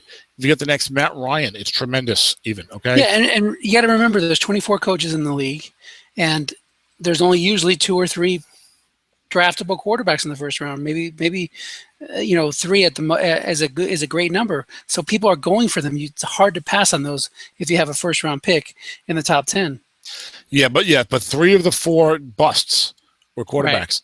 Right. And they were all NFL first round picks. Jake Locker, right. Christian Ponder, and Blaine Gabbert. And I would argue that Ponder and Locker showed enough as rookies to justify a first-round pick in our league, certainly. Yeah, we have to go back and look at those college projections that you always reference. I wonder how those would look for those guys. Well, I think you reference them more than I do because Russell Wilson came out so high in them. But they've got a new rating system now. They're that's Football Outsiders, the Football Outsiders Almanac. As far as I'm concerned, and I've been reading them for years now, and at least as far back as this draft, certainly, and I think a couple of drafts before that, the only stat they have where they try to project NFL success from college that I have seen over the years that actually has any merit at all is their sacks year projections. If you look at their sacks year projections every year, usually like 3 of the top 5 or 4 of the top 6, a fair percentage of the top guys there end up actually coming through and getting a fair number of sacks, but none of the other ones are really applicable. Because you could talk about Russell Wilson, but they also had like Matt Barkley had a huge number, and RG3 had a huge number, and some other quarterbacks had good numbers that ended up not being that good. Yeah, I wasn't referencing it as a gospel, but I was wondering if those 3 guys, rated high and whatever, even if they're using a different one, I'd be interested to look if there was something you could look as a warning sign that they weren't going to work out. Yeah, well, I've said it a few times this year on various shows. ESPN created their total QBR stat, We all know that, right? What they were pushing on everybody for a long time. And but they had an article last year that showed that if you went back to like 1999 or something, or 2000, as far back as they go with this stat, that quarterbacks who had a total QBR rating of, I think it was like 42 or higher, or like 42.4 or higher, through their first 20 NFL starts, all ended up becoming at least pretty good. I'm sorry, it was like 18 out of 19 ended up becoming at least pretty good. Only one guy didn't, and I forget who that was. So that to me was interesting. And based upon that stat, which is the only stat that I've found that looks real good for predicting quarterbacks. Teddy Bridgewater had already eclipsed that number as a rookie, which is only 16 games. Derek Carr was on the cusp, which meant that if he had even like a pretty good first 4 games of this season, he would have also joined that group. Now, obviously, he's had 2 great games out of 3, so Derek Carr has now joined that. That's why I was telling you I liked Carr over Bortles. Blake Bortles was dreadfully low on his total QBR from last year, nowhere near that 42 number or even that 40 number. So he would have had to have 4 like amazing games to join it. That's why I was skeptical on Blake, even though I love Blake with the naked eye. But I've been terrible at evaluating quarterbacks. You know, right before these drafts is when I drafted Da Vinci, Mark Sanchez, Jamarcus Russell in 4 years, fiasco. But that's the stat. Forget about the Football Outsiders projecting. If you want to project young quarterbacks, go to ESPN's total QBR, see what the guy does as a rookie, because it had been borne out that if through his first 20 NFL starts, if he has an ESPN total QBR number of like 42.4 or higher, he is at least a pretty good NFL quarterback. And if he doesn't, he's only like 3-20 to be a decent NFL quarterback. You know, it's like it is a very strong correlation going back to the year 2000 and taking into account about 40 quarterbacks. So I would put a fair amount of stock in that, and Jay should feel happy then because Derek Carr met that number, and he's doing real good so far. Only 3 games this year. We don't know what's going to happen. Small sample, very much so, and for Carr and for Bortles and even Bridgewater. So we'll know more by the end of this year. That's for sure. Wouldn't you agree? Yep. All right, go ahead. So looking at 2012 again, looking at Dennis's thing going to 2011. I'm sorry, I keep saying 2012. Starting the second round, I see a fair amount of green in the second round, more than 2010. Cameron Jordan is good. Mark Ingram has now been pretty good. Akeem Ayers had a couple of good ratings and then kind of fell off, but he might be bouncing back a little bit. Brandon Brown has been solid. Denarius Moore, you know, Nathan falls in love with. Yeah, but Nathan falls in love with some of these deep played guys. And he might have had a good team for the year that year. I don't think so, actually. Yeah, he loves those. I call it the Anthony Armstrong. Exactly, yeah. So yeah, he went 5-11 that year. So he falls in love with some of these deep play guys. And unfortunately for him, they often don't work out to be as good as you'd hope. Nate Solder's been real good. Jarrell Casey's been great. Jabal Sheard was good in Cleveland. Now, he's interesting now because he's in New England behind some other good linebackers, and they play him in a rotation, which is great for the Patriots in the NFL, but it's probably going to hurt his strat rating. But he might be entering a walk year. I'm not sure. You know, so if he is, you know, the Patriots are using him for depth this year, and they'll either move him or, you know, whatever next year, or maybe keep him and give him a starting spot. I don't know, but I would say he's been good. It's just a weird situation this year with him. Evan Royster had like a good card that year, I remember. I can't say a good team. Costanzo's been solid. Jimmy Smith, I got in the second round. Yeah, for me, he's been pretty solid. I traded him after I got Revis for a high second round pick a couple years later. Wentz Smith had established himself as at least a perennial 5. Wisniewski's been good. KJ Wright's been excellent. Richard Sherman to Zeb. I mean, look at that. Look at the first. That's how Zeb built his championship. The first 14 picks of the second round. Fantastic. 12 of the 14 guys are really good. Yep. You know, this is 4 years later. You know, this is 2011. This is 3 years later. 12 of those 14 guys are really good. That's why SOMIFA is so good. I mean, the drafting is really, really strong. I am focused on your screen, so don't bounce around too much there. Okay. And Colin Kaepernick, I see you put in black because he had the one great card. Then he's been shaky after that. And then after that, you start with some misses, but still some good players in Prince Amukamara, Randall Cobb, of course, Orlando Franklin, and then some busts like Titus Young, but now you're in the late second round. I mean, any league, you know, once you get to like 42 or beyond, I think you should definitely be able to find safe, quality players to draft there. But there will be guys who look pretty good who don't work out, at a greater rate. So I don't think that's a sign of guys drifting poorly. Now this third round this year looks like a wasteland. Well, I missed some guys. Yeah. Well, Morgan Burnett's good. Yep. Brian De La Puente, has he been okay? No, not really. Okay, so Morgan Burnett's good. Corey Legit. Colorado, Rudolph's been okay. You can play him. Odrick's coming on now. Everyone loved Bruce Carter, but it has not worked out for him. Craig Urbick actually wasn't too bad. He was a 4-5 almost every year. Yep. Jason Kelsey, of course, have been excellent.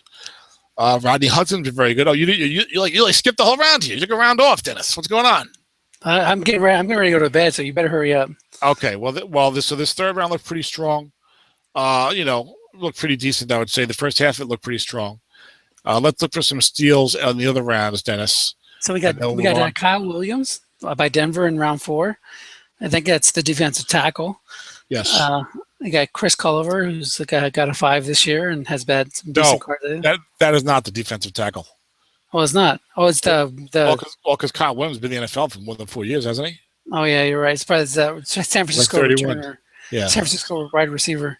Yes, you should put that in.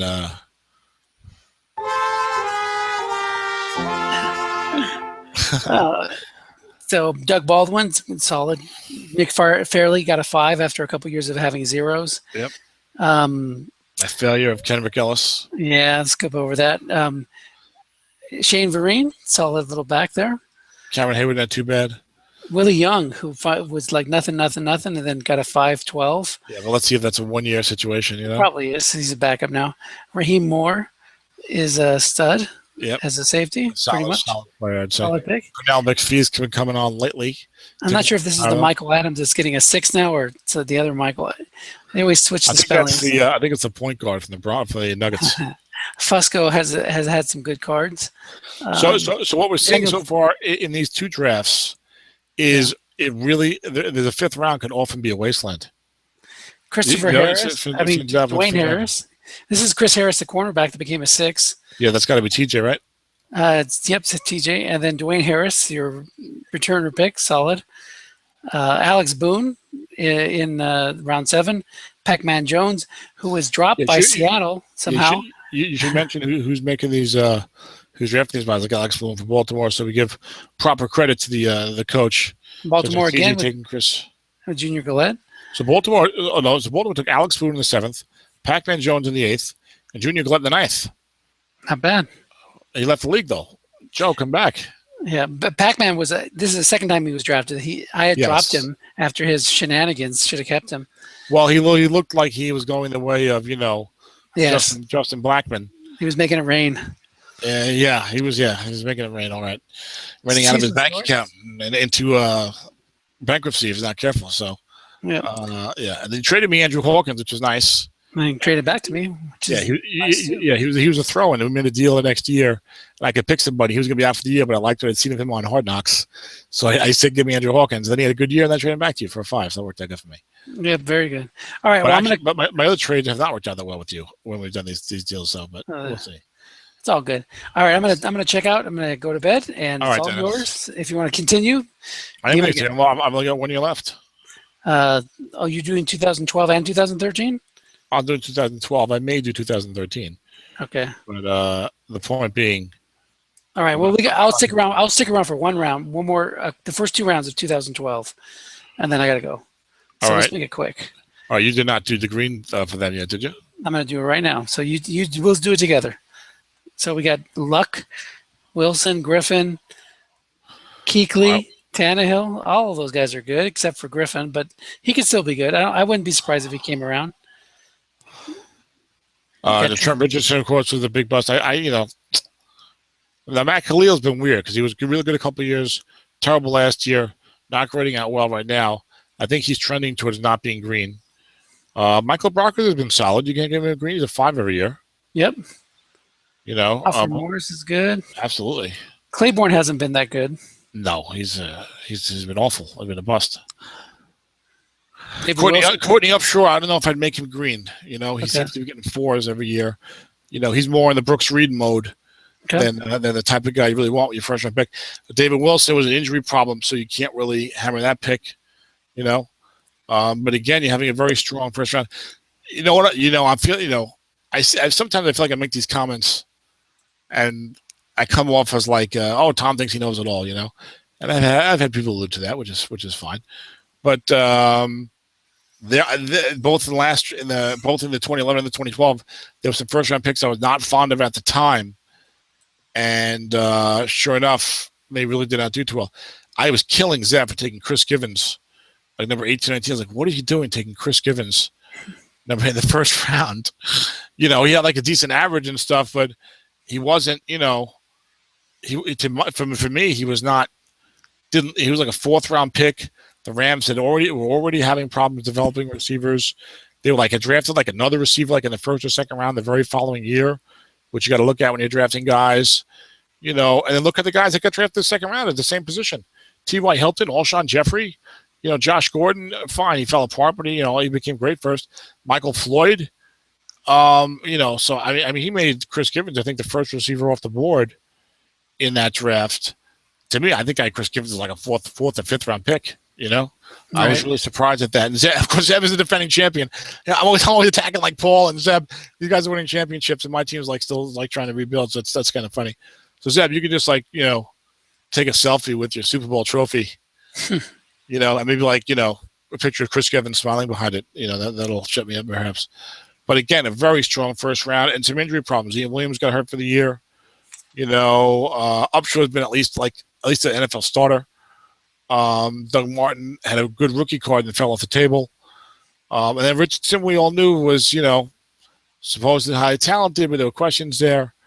So again, running back in the first round can be tricky. And we're looking now, Dave Wilson got hurt, but we're looking at about 6 picks that really didn't work out in the first round. 8 picks, so this is a little bit of a weaker year for SOMIFA drafting, although they did good in the second round. And a couple of those guys were running backs, Trent Richardson and Doug Martin. So again, quarterback and running back, so important to success, but so much less reliable as picks, Right. Interesting. So, then the second round, T.Y. Hilton, Chandler Jones, Casey Hayward, I would not make him Greeny at the rookie 5. I don't think he's had one since. Yeah. Mark Barron, has been a total bust. He was a top 10 NFL pick. I thought he'd be a solid safety. He has not worked out. This was pre-PFF. Mitchell Schwartz has been kind of okay, but not as good as you'd hope. Then some fine picks in a row. Kevin Zeitler, Vontaze Perfect, Kalichi Osemele, Riley Reif, Alshon Jeffrey, even Michael Floyd I would make green. He had a good deep threat card. Dwayne Allen I would make green. Missed one year with injury, but has been solid otherwise. I did not like the Kirk Cousins pick at the time. That was Ron Martin, who already had Aaron Rodgers. Guys, if you have a franchise quarterback who's going to be playing like another 5 years, do yourself a favor. Don't take any more quarterbacks. How about that? How about you spend your first or second round pick on like a good, solid player somewhere? If everyone wants to hit the lottery, I'm going to draft Kirk Cousins middle second round, and he's going to become real good. I'm going to trade him for a 1 or 2 or 3 and Adrian Peterson. Why don't you just take a good player? David DeCastro, Jonathan Martin didn't work out, but you would have thought he was a good player. I don't know. That's my view anyway. I mean, I've got Andrew Luck. I'm not unless a guy. Well, if a guy hits the ESPN total QBR number, I'll consider him, but otherwise, I won't. I'll take I'll take other players elsewhere. That's supposed to be part of the joy of having, 29-year-old Aaron Rodgers is you never have to draft a quarterback. If he gets hurt, then you pick up, your 1 year guy. You know what I mean? Yep. It's you have the luxury of playing with that and not worrying about that. You can sleep well at night knowing that your team has a leader. So yeah, exactly. You don't see the Packers drafting quarterbacks, do you? Nope. You don't see the Colts drafting quarterbacks, although I wouldn't hold the Colts as a good drafting model at this point. I guess I should look at the second round on mine. Go ahead. I got it here. Okay, great. So second round looked pretty strong. A lot of green there. And Cousins may still work out. Brock Osweiler may still work out with Vegas on the field. Michael Kendricks was a great pick, of course, by Tim Layton. Tim liked that pick. Tim, I remember, did a really good job drafting in this stretch. Third round, I can't think about standing out, but Kendall Wright, Steve Brown, I think might have been a 5 that year. Ruben Randall's finally coming around. Those was a second round receiver. Now, Dennis, even though I drafted Dan Bailey, I think in the high third round in SSFA 1 year, again, SSFA spring leagues, you have 2 seasons to go on. I'm not a fan of taking these kickers in like the second and third round, like some of you guys do, It's like, oh, he's dragged the leg, he's kicking the long field goals. Yeah, how much better is he going to be than the guy you draft in the 4th round? You know what I'm saying? To me, the 4th or 5th round. And that's in my own view. I remember when Tim took, who was that guy in Arizona? Was it Neil Rackers? Everyone was raving about him as a rookie. Oh, Neil Rackers, blah, blah, blah, blah, blah. And like the next year, he was like plus 38, plus 35 long gain on his opponent kick returns. And he just like collapsed, and Blair Walsh, a tremendous rookie season. And now but then now his score this year is like not that good, and it's like, I don't know. I personally, I would rather not draft a kicker before the 4th round, unless it's a spring league, and I know I've got 2 years of data, and I would almost never draft a punter before the 5th round, unless some guy had 70 yards on 7 or something crazy, which you have never seen, something unprecedented. All right, I'm back. I'm going to have to check out. So where did you leave off? I was just killing you for drafting Greg Zuerlein in the 3rd round. I know, I traded him. I did a whole diatribe on. I am not in favor of drafting kickers before the 4th round in general. Maybe very late 3rd, because Greg the Leg, Neil Rackers, now Blair Walsh. These guys got drafted highly in SOMIFA 2nd, 3rd round picks. And, they really have not justified it. Are they that much better than the guys you would have gotten in the 4th or 5th round?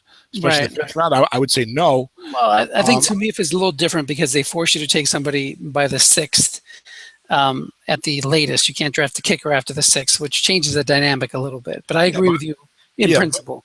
I said that in spring just like with the franchise quarterback, you want to get a guy that's going to have a 10, 12-year career, and you're not going to have to worry about drafting a kicker. So then you have that commodity of picking freely in the 5th and 6th round. That's what you want, but the consistent kicker is nowhere near as consistent as the consistent QB, and particularly the opponent kick return numbers can fluctuate. Quite a bit. Killer. I actually do a fair amount of research when I need a kicker and a punter, and I've had some success. Dan Bailey and Dan Carpenter, and hopefully with Sam Martin in these leagues. But I would say because of the fluctuation, late 3rd round would be the earliest I would take any kicker ever. I don't care if he was 2 to 12 up to the. All right, he's not going to be 2 to 12, but I don't care if he's 2 to 10 to the 32 and 2 to 7 and 12 to the 33 to 37, unless I'm about to win a championship that year and that real good kicker card early 3rd round. But really, pretty much not before the late 3rd round. I don't care how young or how good he looks. I mentioned Neil Rackers, who looked great as a rookie, and now he's not even in the league, stuff like that. So you're going to sign off now, Dennis. Thanks for coming on. I am now going to screen share again and finish up 2012. Sounds good. Take care. And I'll see you later. Thanks, Dennis. Bye-bye. Folks, that was Dennis Crowley. He was good enough to come on and add some life and color to our show tonight, which otherwise would have been more of what you're getting now, which is me droning on endlessly about Strat-O-Matic football things from 4 years ago. But, I don't know, it's interesting. I give all these advice and I say all these things, and so you would think that and SOMIFA Tom's been very successful. Well, no. But I think I've not been so successful in SOMIFA. I drafted an expansion team. They were not true expansion teams. Half the players from the previous year have been kept out of the draft. So it was a good pool, but not as good as for the teams who were returning. It was a very good pool. It was, if they were 100%, we were maybe 89%. Okay. I went 12-4 the first year. Then I was dreadful. 4 years in a row of winning 5-11, 5-11, 4-12, 6-10, and chasing franchise quarterbacks. I spent top 5 picks on Vince Young, Mark Sanchez, and Jamarcus Russell in a 4-year period. That's what made me get serious about investigating where good quarterbacks come from, about researching young players, about figuring out a way to build my team and emulate NFL Ed and Paul and not just be a doormat for people to wipe their feet on their way to the postseason. I started doing a little better with the drafting and made some decent pickups. Got a resurgence from Jeff Garcia. I had Steve Slayton before he had a terrible knee injury, which hurt my team. Picked up Michael Vick right before he had a resurgence. And I made the playoffs 3 out of 4 years. But it was really more of a 9-7, 10-6 team. I won a couple of playoff games here or there. And I said, all right, this team is never going to be that great roster. Never going to be that San Diego TJ roster. They're going to be one of Paul's good rosters. Other guys, Ron Martin when he's good, one of those real deep, just solid all-around rosters. So I'm going to blow it up. And it was the quarterback draft, and I made a big push to get the number 1 pick so I could draft Andrew Luck, who everyone said was real good. I have a terrible eye for young quarterbacks, so I just took everyone's word for it. And I traded a whole bunch to get Andrew Luck, just gutted my team. But kept some young players like Joe Hayden, I think, and Julio Jones, and then really was just trading best player available. And my team made the playoffs last year, 10-6 prematurely. This year I'll be out of the playoffs again, but the roster looks real strong. But I still feel confident giving the advice because SSFA, I drafted my team entirely from scratch when that league started up, and I have made the playoffs every single year. I've won the Super Bowl. I've made 2 of the last 4 Super Bowls. I missed the playoffs once, but I've never had a losing season. So I've had more like a Paul level of success there. And in the last 2 or 3 years, particularly, I've gotten really into the young players and the mock drafts and reviewing the drafts and where the players come from, and PFF, of course, being a huge help. More than anything, probably, but also my willingness to do all that research, or my passion to do it all. So that's what I feel good about. I feel okay giving out this advice. If you don't like it, you can tell me to go screw myself, which I've heard before, being a New Yorker, of course. And, you can say, well, I disagree with Tom at that point. But I will say a couple of things that I've noticed from being in SOMIFA and SSFA for, 8 or 9 years at a minimum and longer. If you got a real good quarterback, if you have a real good franchise type of quarterback, you probably should not be investing 1st and 2nd round picks in other quarterbacks who really you're drafting solely because you hope they can be real good and then you can cash in. I would say just take a good player. Maybe you feel like you have a bad roster and you need an influx and you really like the young quarterback, then maybe you can do it. But I mean, like Paul's such a great GM, but he's just been throwing away 1st round picks at these quarterbacks, the Blaine Garretts of the world and Josh Freeman and these guys, and they haven't worked out, whereas he could have taken a good solid player there, and this Kirk Cousins pick for Ron Martin, who's like a 3-time champion and doesn't need my advice. But I just don't understand some of these picks, I felt the same way when Mike Kudik had Phillip Rivers with a down year, but it was only like 32, 33. These guys play at a high level now until 37, 38 at least. And he traded like a 2 and a 3 from the following year for a late 2 to draft Brock Osweiler, who might be a real good quarterback. He's been on the bench. We don't know. Manning was already there, though. But it's like, dude, keep your picks. I mean, don't, draft someone else. You could have drafted Michael Kendricks or, Kendall Ryder. I don't know. You don't know if the guy's going to be good or bad who you draft, but you could have drafted somebody. You could have drafted somebody who looked like they're going to be a good player and using good drafting principles, and you would have had your 2nd and 3rd round pick the next year. So, instead, Phillip Rivers came back with a great year, and then Mike had no high, and Mike's team was bad that year. And then Mike had no 2 and no 3, but had a high 2 and a high 3, and he wasn't able to take full advantage of Phillip Rivers' resurgent card that first year that Mike McCoy was back coaching the Chargers. And also do yourself a favor, don't draft a kicker. Don't draft a young kicker in the late 2nd round or early 3rd round. He's going to be the guy. He's going to be the one that's Morton Anderson and, is great every year. First of all, it's a 24-team league. There's going to be 20 kickers that are pretty good because for the most part, these guys are kicking good field goals. This year happens to be a down set, it looks like to me, for the kickers from the 13 to the 32. But, usually it's not that hard to get a reasonable kicker, even if you have to take one in the 5th or 6th round. So I'm not sure what you're expecting Neil Rackers and Greg the Leg Zerline and Blair Walsh to do. And I loved Blair Walsh, and he at least was a late 3rd round pick. But yeah, Neil Rackers I think was late 2. Greg the Leg, he was a early 3, and they ended up having some problems. The opponent kick return thing isn't always reliable, especially if it's a team that's changing coaching staffs or changing special teams coach. You can try to find some teams that have some coaching stability and it looks like the coach is going to be there a long time. And if they've had a history of good opponent coverage, then yeah, maybe there's a reason to like that kicker and then maybe take him in the late third round. But some of these guys develop some real problems. Dennis is going for it this year. He's got a real good team, and he had to trade away Greg the Leg. And because he drafted Greg the Leg in the early third round, he didn't want to just cut him and take a kicker in the fifth round who's got a better card. He insisted on getting something in trade. So now he's got a kicker with plus 52 and plus 50 on his opponent kick returns, which he tells me not to worry about because the field goal is 2-10 out to the 32. Whatever. And that's an autumn wind, actually. That's an autumn wind.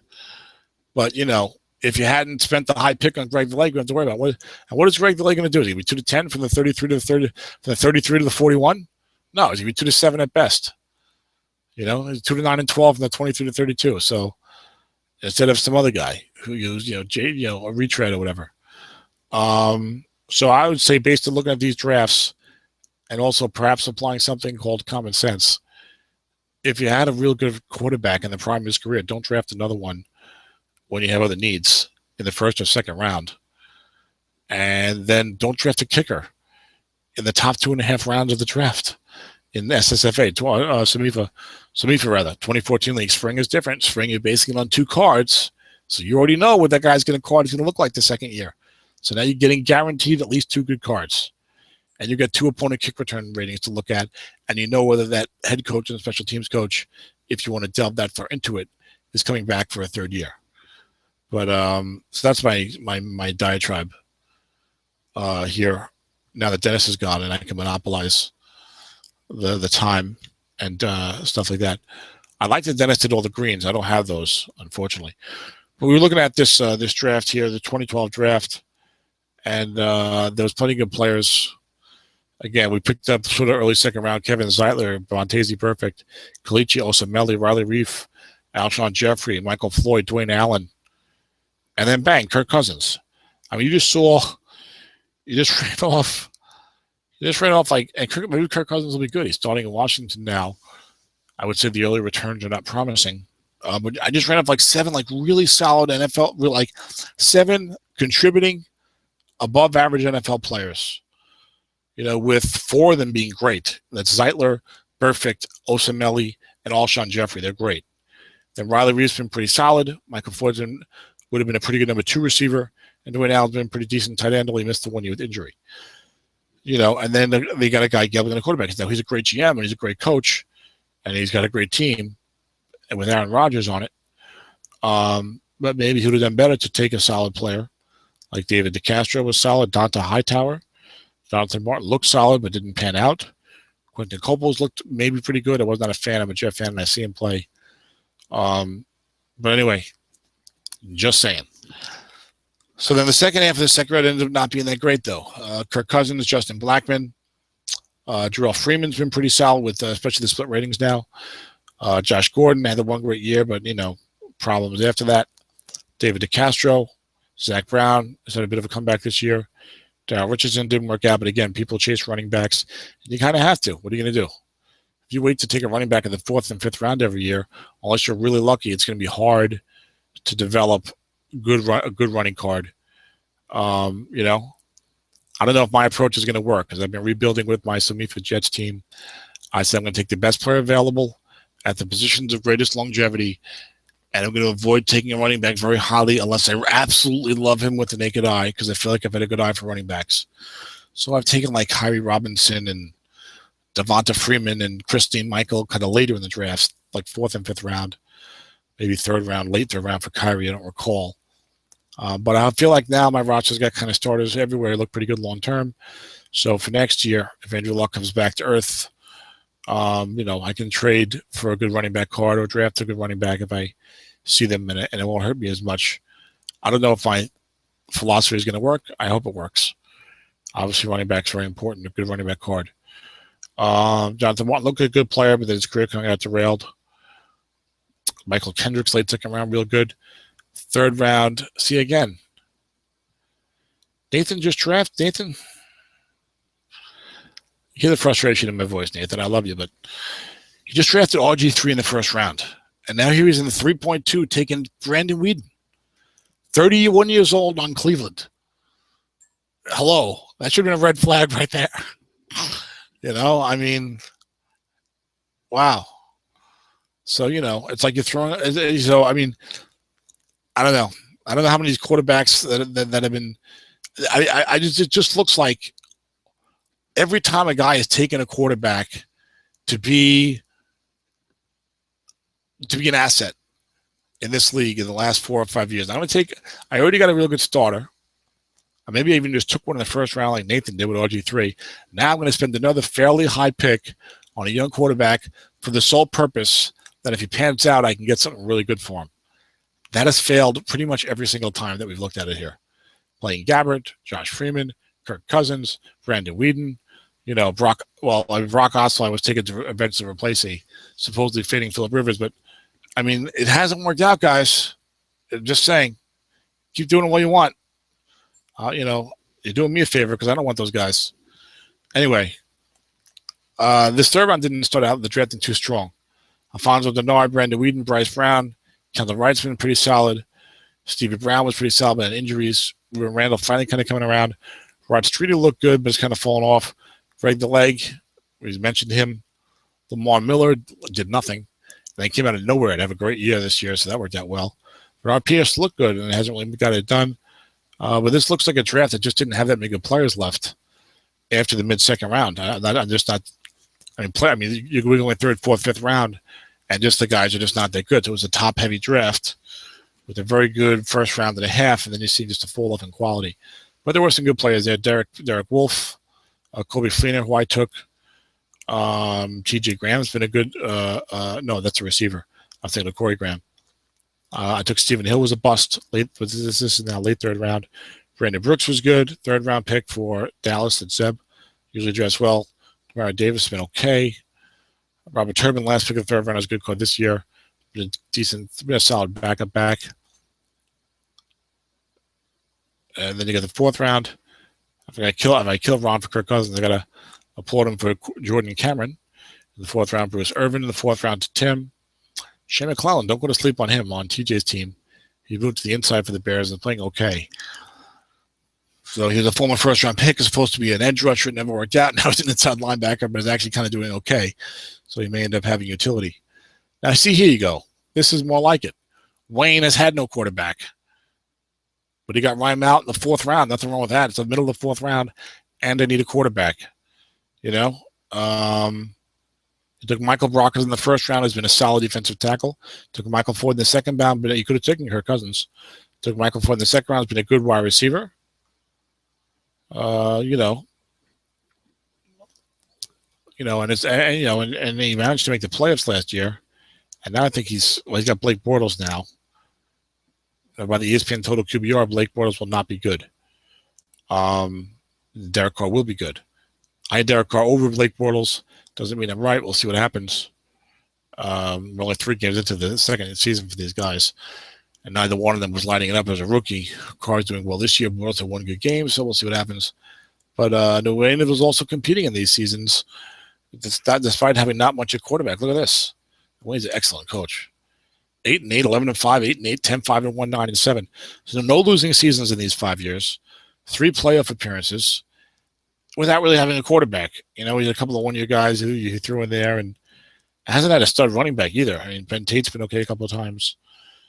Now if he had thrown all of his first-round picks after questionable franchise quarterbacks, he wouldn't have made the playoffs. His roster would have been a lot worse, and he wouldn't be kind of one player away, a decent quarterback from surging up towards the top of the league. So I like his approach better. Look at this. Tennis took Nick Foles in the fourth round.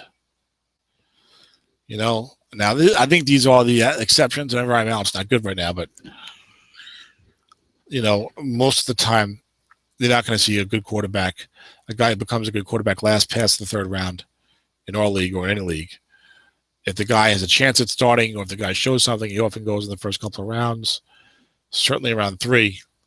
But these guys got some value in the fourth round at the position and took solid and had the opportunity to take more solid players earlier. Joey Cabell in the 4th round, looking for some steals now. This looks like a very weak draft. Just a weak draft class. Not a weak performance by our guys. Boy, this 5th round is just, I always thought the 5th round was like pretty good. You can get some guys. I feel like I've gotten some decent guys there. Or you can get a good returner there, or that's a good spot to take a kicker or a good young punter. But boy, this is like the 3rd draft in a row. The 5th round kind of sucks. Vinny Curry, Craig Robinson's been okay. They're not as bad as I'm saying. Donald Stevenson has done some things. Cedric Thornton has been a run-stuffing 3-4 defensive end. Nigel Bradham's been pretty good. Olivia Vernon has been excellent. That was for Wayne again in the 5th round. Another reason why he does so well. And that was kind of it. Ben Jones to Dennis with a good rookie rating. Travis Benjamin to Dallas, who was as a returner and didn't do much. Now everyone's raving about him. I'll believe it when I see the final stats, is all I'm going to say about that. But so the first half of the 5th round, a few players, I always felt like there was more there. And then you're moving on for the real steals, 6th round or later, even 5th round, you've got a real good players to steal. But Rodney McLeod to Brad is a nice pick. Boy, they're just no good players. This is after the first round and a half. This was just a very weak draft class in the NFL. Very top heavy, but not a lot going on after that. I mean, this 6th round, Jermaine Johnson. Tim's team is really more of a nickel corner starting because of injury now. But there's like almost nobody good in the 6th round. Chris Baker's doing some things now. That was JJ Detroit. Let's see, round 7. I really hope I'm screen sharing right now. Yes, I was. That would have been dreadful. And you see guys that you remember that you thought were maybe going to be good. Cedric Pierman, 7th round running back. Maybe he's going to get the job done. And again, this is later in the draft. So, I mean, guys drafted to fill need for certain positions. I always forget if it's Phil Adams or Mike Adams is the one on the Colts with the 6th. But so that may have been a real good pick. They go to 8th round.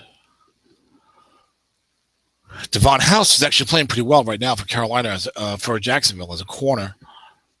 I don't know if he is still on that team in our league. This is a couple of years ago, and he has done nothing before this year. Bobby Massey was a nice pick by Chris Beddick.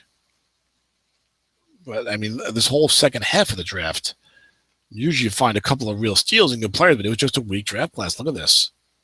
I can't find a guy. With Jasper Brinkley for a moment. Ryan Mundy got a good rating this year. But, there was that, 7th, 8th, 9th round. We saw Joe Perrin had with his Ravens in 2011, I think it was. It was real nice, but I'm struggling. Josh Norman, 9th round, Minnesota of 2012. That would have been Dale, I believe. I think that he was the Vikings by then. I think Bernie had left by then, but I'm not sure. I believe so. And Norman's worked out well. So that's your steal so far. And it ended as a steal. Jeremy Parnell is now starting on the right side. I told somebody I liked Andrew Gardner better late in the AW draft. Now Andrew Gardner is out for the year, and Parnell's playing okay. So like I said, everyone's wrong, and I certainly don't know everything, and I'm going to make plenty of mistakes. But I do research the stuff, and I'm doing pretty well lately, I feel like, to my own horn. Mike Daniels, there you go. Last pick of the 9th round. Ron Morton. And Ron's an excellent GM. I'm killing one draft pick, Kirk Cousins. He's an excellent GM. And that's why he's a great team that he builds. And he's won 3 championships. And he's one of the all-time winningest coaches in the league. And he makes the playoffs all the time. So you should listen to Ron if he tells you something more than me. Just don't like the thinking with the Kirk Cousins pick. But Mike Daniels has been very, very solid, 3-4 defensive end. Even a little bit of pass rush. He's on one of my teams, so I know a little more about him. 10th round, Cody Sensabaugh was one of those Football Outsiders top 25 guys, but didn't pan out. But he's playing well this year so far for Tennessee and is starting for them. So that could be a long-term steal. Here's a real steal. Kelvin Beachum, 10th round. See, so because some of these guys are like, undrafted free agents or, 5th or 6th or 7th round NFL picks, they don't really play as a rookie. Maybe they're on the depth chart for an NFL team. I remember that Chris was a Pittsburgh Steelers fan, so that played into it. And sometimes, they develop, or a guy gets hurt, or a guy leaves in free agency, and this kind of player improves, takes to the coaching, and he becomes a steal. I mean, there was no indication that Kelvin Beachum was going to be a good player. But it's a huge boon when you get guys like that. Byron Maxwell, the overpaid corner, now in the Eagles. Late 10th round pick for Zeb. Interesting. So this was a weak draft, 2012. Just after the first round and a half, it's hard to find good players. So you can't fault people when 99% of the class after that is not working out. So let's take a look at 2013. I kind of hope to look at team by team what each guy did, but that's kind of hard to do with this format. Maybe sometime in the future I'll do a copy paste team by team sort of history of draft picks. You could kind of look at all the guys that they got year by year, and that would be great, because then you're like, wow, look at this. These 2 years, this guy got 10 starters or something, 10 long-term starters. So 2013 is not 3 years away, 3 years old. Matter of fact, that draft was done in fall 2014. Those players now have 2 years of NFL experience. We are a couple of games into their third season, and I'm pretty up on what the guys are doing this year. I have checked my Pro Football Focus often. And I'm going to wrap things up here in about 5-10 minutes. Time for me to get some Z's. I have some plans in the morning. Waking up in 4.5 hours. But like I said, I took a nap before, so I'll be fine. But there were some guys, I think, in the 2012 or 2011 draft who looked like busts, and they came through finally after a couple of years. So any 2013 guys who are not doing it yet, well, they could be in that same boat.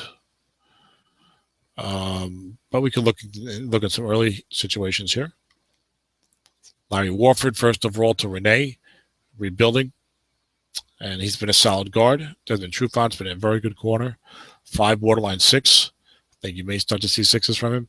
Eddie Lacy, who Nathan took, I think has been better than I thought he was going to be. Like his score this year. He's certainly the type of back you can win a title with. If you have a good quarterback, he's not quite that Marshawn Lynch, Jamal Charles type, where I think you can get by with the mid-level quarterback. Ezekiel Anson, number 4, to me, has been good. Start to Lord Lele to Tim, number 5, has been a solid player of 5. I think we kind of all felt he'd probably be 6s, but those can still come. He's a defensive tackle. Eric Reed, number 6, was rookie 5, looked like a solid player. Hasn't worked out that greatly and has some concussion issues. Kiko Alonso, we already knew was out for the year the following year. This was, I think, unfortunately, Tim Forche's last first-round pick. Tim was a coach in the online community for many years, who passed away unexpectedly last year, I think in October or November. Alonso was out for the following season already, but he took the 5. I believe that's what happened there. Or not. Maybe he was just the rookie 5. I don't recall. Andre Ellington went 8th. He had a good card. A lot of us liked him a lot. Work done, maybe type of player. Hasn't really worked out. He's another smaller player. Smaller backs had some injuries. Not every small back has injuries. They seem actually more resilient than the smaller quarterbacks. Russell Wilson excluded. But Ellington's having injury problems last year, contributing to like a 3.3 average. And he's having injury problems again this year. And is not really getting on the field as much with Chris Johnson and the rookie David Johnson there. Although Ellington may be coming back and healthy, we'll see what he can do because the other guys are playing pretty well. The Honey Badger went number 9. I think that was a reach. Thought he was a big-name college player. I was shocked he went that high, but he's played real good NFL football. That was Nathan's pick, and Nathan traded away Eddie Lacy to get, I think, that pick at number 9 and something else. But he's been played real solid, so he's been a solid pick. I can't complain. Alec Ogletree looked good. He was the first-round NFL pick. He's, was only a 4, but he started. There's a lot of linebackers, a lot of good individual defenders who started out as 4s in Strat-O-Matic. And he hasn't really developed as well as you'd like. But again, he's I think, a classic example of a guy who can really develop that hasn't been great so far. We've seen that so many times that people do say you need 3 years. This is year 3 for Alec Ogletree. We'll see how he's grading out. Monty Ball is cut by Denver. You look good at the time. Kenny Vaccaro's had all kinds of problems. Cordell Patterson has been a bust. I read so many glowing things about his athleticism that I bought into it, even though he didn't look smooth running routes or anything like that. I said, well, his physical talent will take over, and look at the size and the speed and the way he is in the open field, and it has not worked out. And it doesn't look like it's going to work out this year either. Josh McCown was taken for the great card, which was a good move because Zeb won the championship last year with this card. And then late first round actually looks stronger. Kyle Long, Jamie Collins, Damon Harrison, Sheldon Richardson, Julius Thomas, Jarvis Jones has not worked out yet. I mean, not at all. Giovanni Bernard, Keenan Allen, Le'Veon Bell, DePaul, great pick, and then C.O. Moore, who just got traded by Oakland a month or two ago. Really, I think I was always skeptical of that thing. Oh, you got to wait 3 years to look at a draft. Looking at this draft, you probably do have to wait 3 years because there's just questions on how good guys like Eric Reed are going to be. Eric Reed, Alec Ogletree, Julius Thomas, Justin Pugh, Ladarius Green, I think could still develop into a good tight end. He was taken for that great card he had, of course, but just early to try and figure these things out for some of these players. So I guess, there's some guys you can look at and be like, oh, yeah, this guy was a great pick and this guy's a steal. And, Xavier Rhodes, late second round to Wayne, of course, looks real good. And you could probably find other guys. As I look here in the third round, Tyler Eifert missed all of last year, but now he's playing good. Sharif Floyd, mid-third round, is a steal for Dale and his Vikings. Now, this was a value pick when Ron took E.J. Manuel late third round this year. I don't mind that as much. I just killed him for taking Kirk Cousins, but that was the mid-second. Late third round, you could take more chances, I think. Manuel didn't work out or has not worked out so far. You never know. He's still young, but it doesn't look promising. But although, again, you can make the argument, I've got Aaron Rodgers. Why don't I just try and take a good player that I know is real good? But maybe you thought Manuel was real good. I don't know. But again, that's late third round. Darius Slay was a steal for Tim. Early fourth round, very solid corner. And he turned him into DeMarcus Ware as he tries to make a run for the year. And I think there's some other pieces going back and forth in that deal. Yeah, so I'm not going to go too much into 2013 because there's just too much uncertainty in these players. And I think I now see why they say 3 years to evaluate a draft. So, all right, guys, I hope you enjoyed the show. I love. SOMIFA really got me into trying to develop a 53-man roster. This is a 24-team league or to win a 30-team league, and you really got to do your homework, and you really got to, try and figure these things out if you want to compete with, the Ron Martins and the Paul Mankowitzes and the Ed Burrows and the Zeb Strongs and the Dennis Crowleys and, everybody else who is up there in the league and in the online community. But my SOMIFA team is building. I'm in the third year of a building plan. And next year, I think we'll finally take that great step forward and be at least a solid 10-6 team and then start really, and maybe as soon as next year, start competing for championships, hopefully. Of course, not if Andrew Luck throws 40 picks. But even if Andrew Luck has a bad year, I feel like I can pick up a one-year quarterback next year and be a pretty good team because of the way the rest of the team is coming together. And they're all young, so hopefully I can get into a nice 4 or 5 year roll and still draft for the future while trading, for the pieces I need. And that's the way my SSFA team is. That team has never had a losing season. So that's what gives me the confidence, hopefully, that I can do this, even though the SOMIFA record isn't there. But I'm not saying I'm better at this than the rest of the guys, certainly not the rest of the guys in this league. Some of these guys, such good drafters. Nathan with Atlanta and with Nathan and Scott with Buffalo and Zeb with Dallas. I'm not skipping guys intentionally. I'm just pointing out some guys who I really feel like, wow. Paul, of course, when he doesn't draft backup quarterbacks in the first round that he doesn't need. Ron Martin, TJ is a crazy good drafter. Ed Burrow, of course. Wayne has been a real solid drafter. Tim, John Madden. You mentioned John Madden. This guy's been to 3 of the last 5 Super Bowls. He's got 13-3 or better in those 3 years. His team is loaded every year solely with guys he drafts pretty much.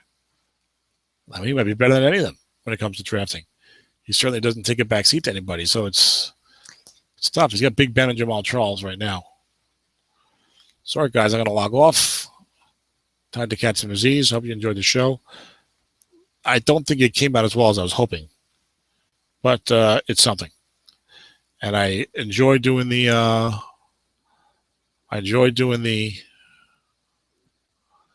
shows, and they're fun.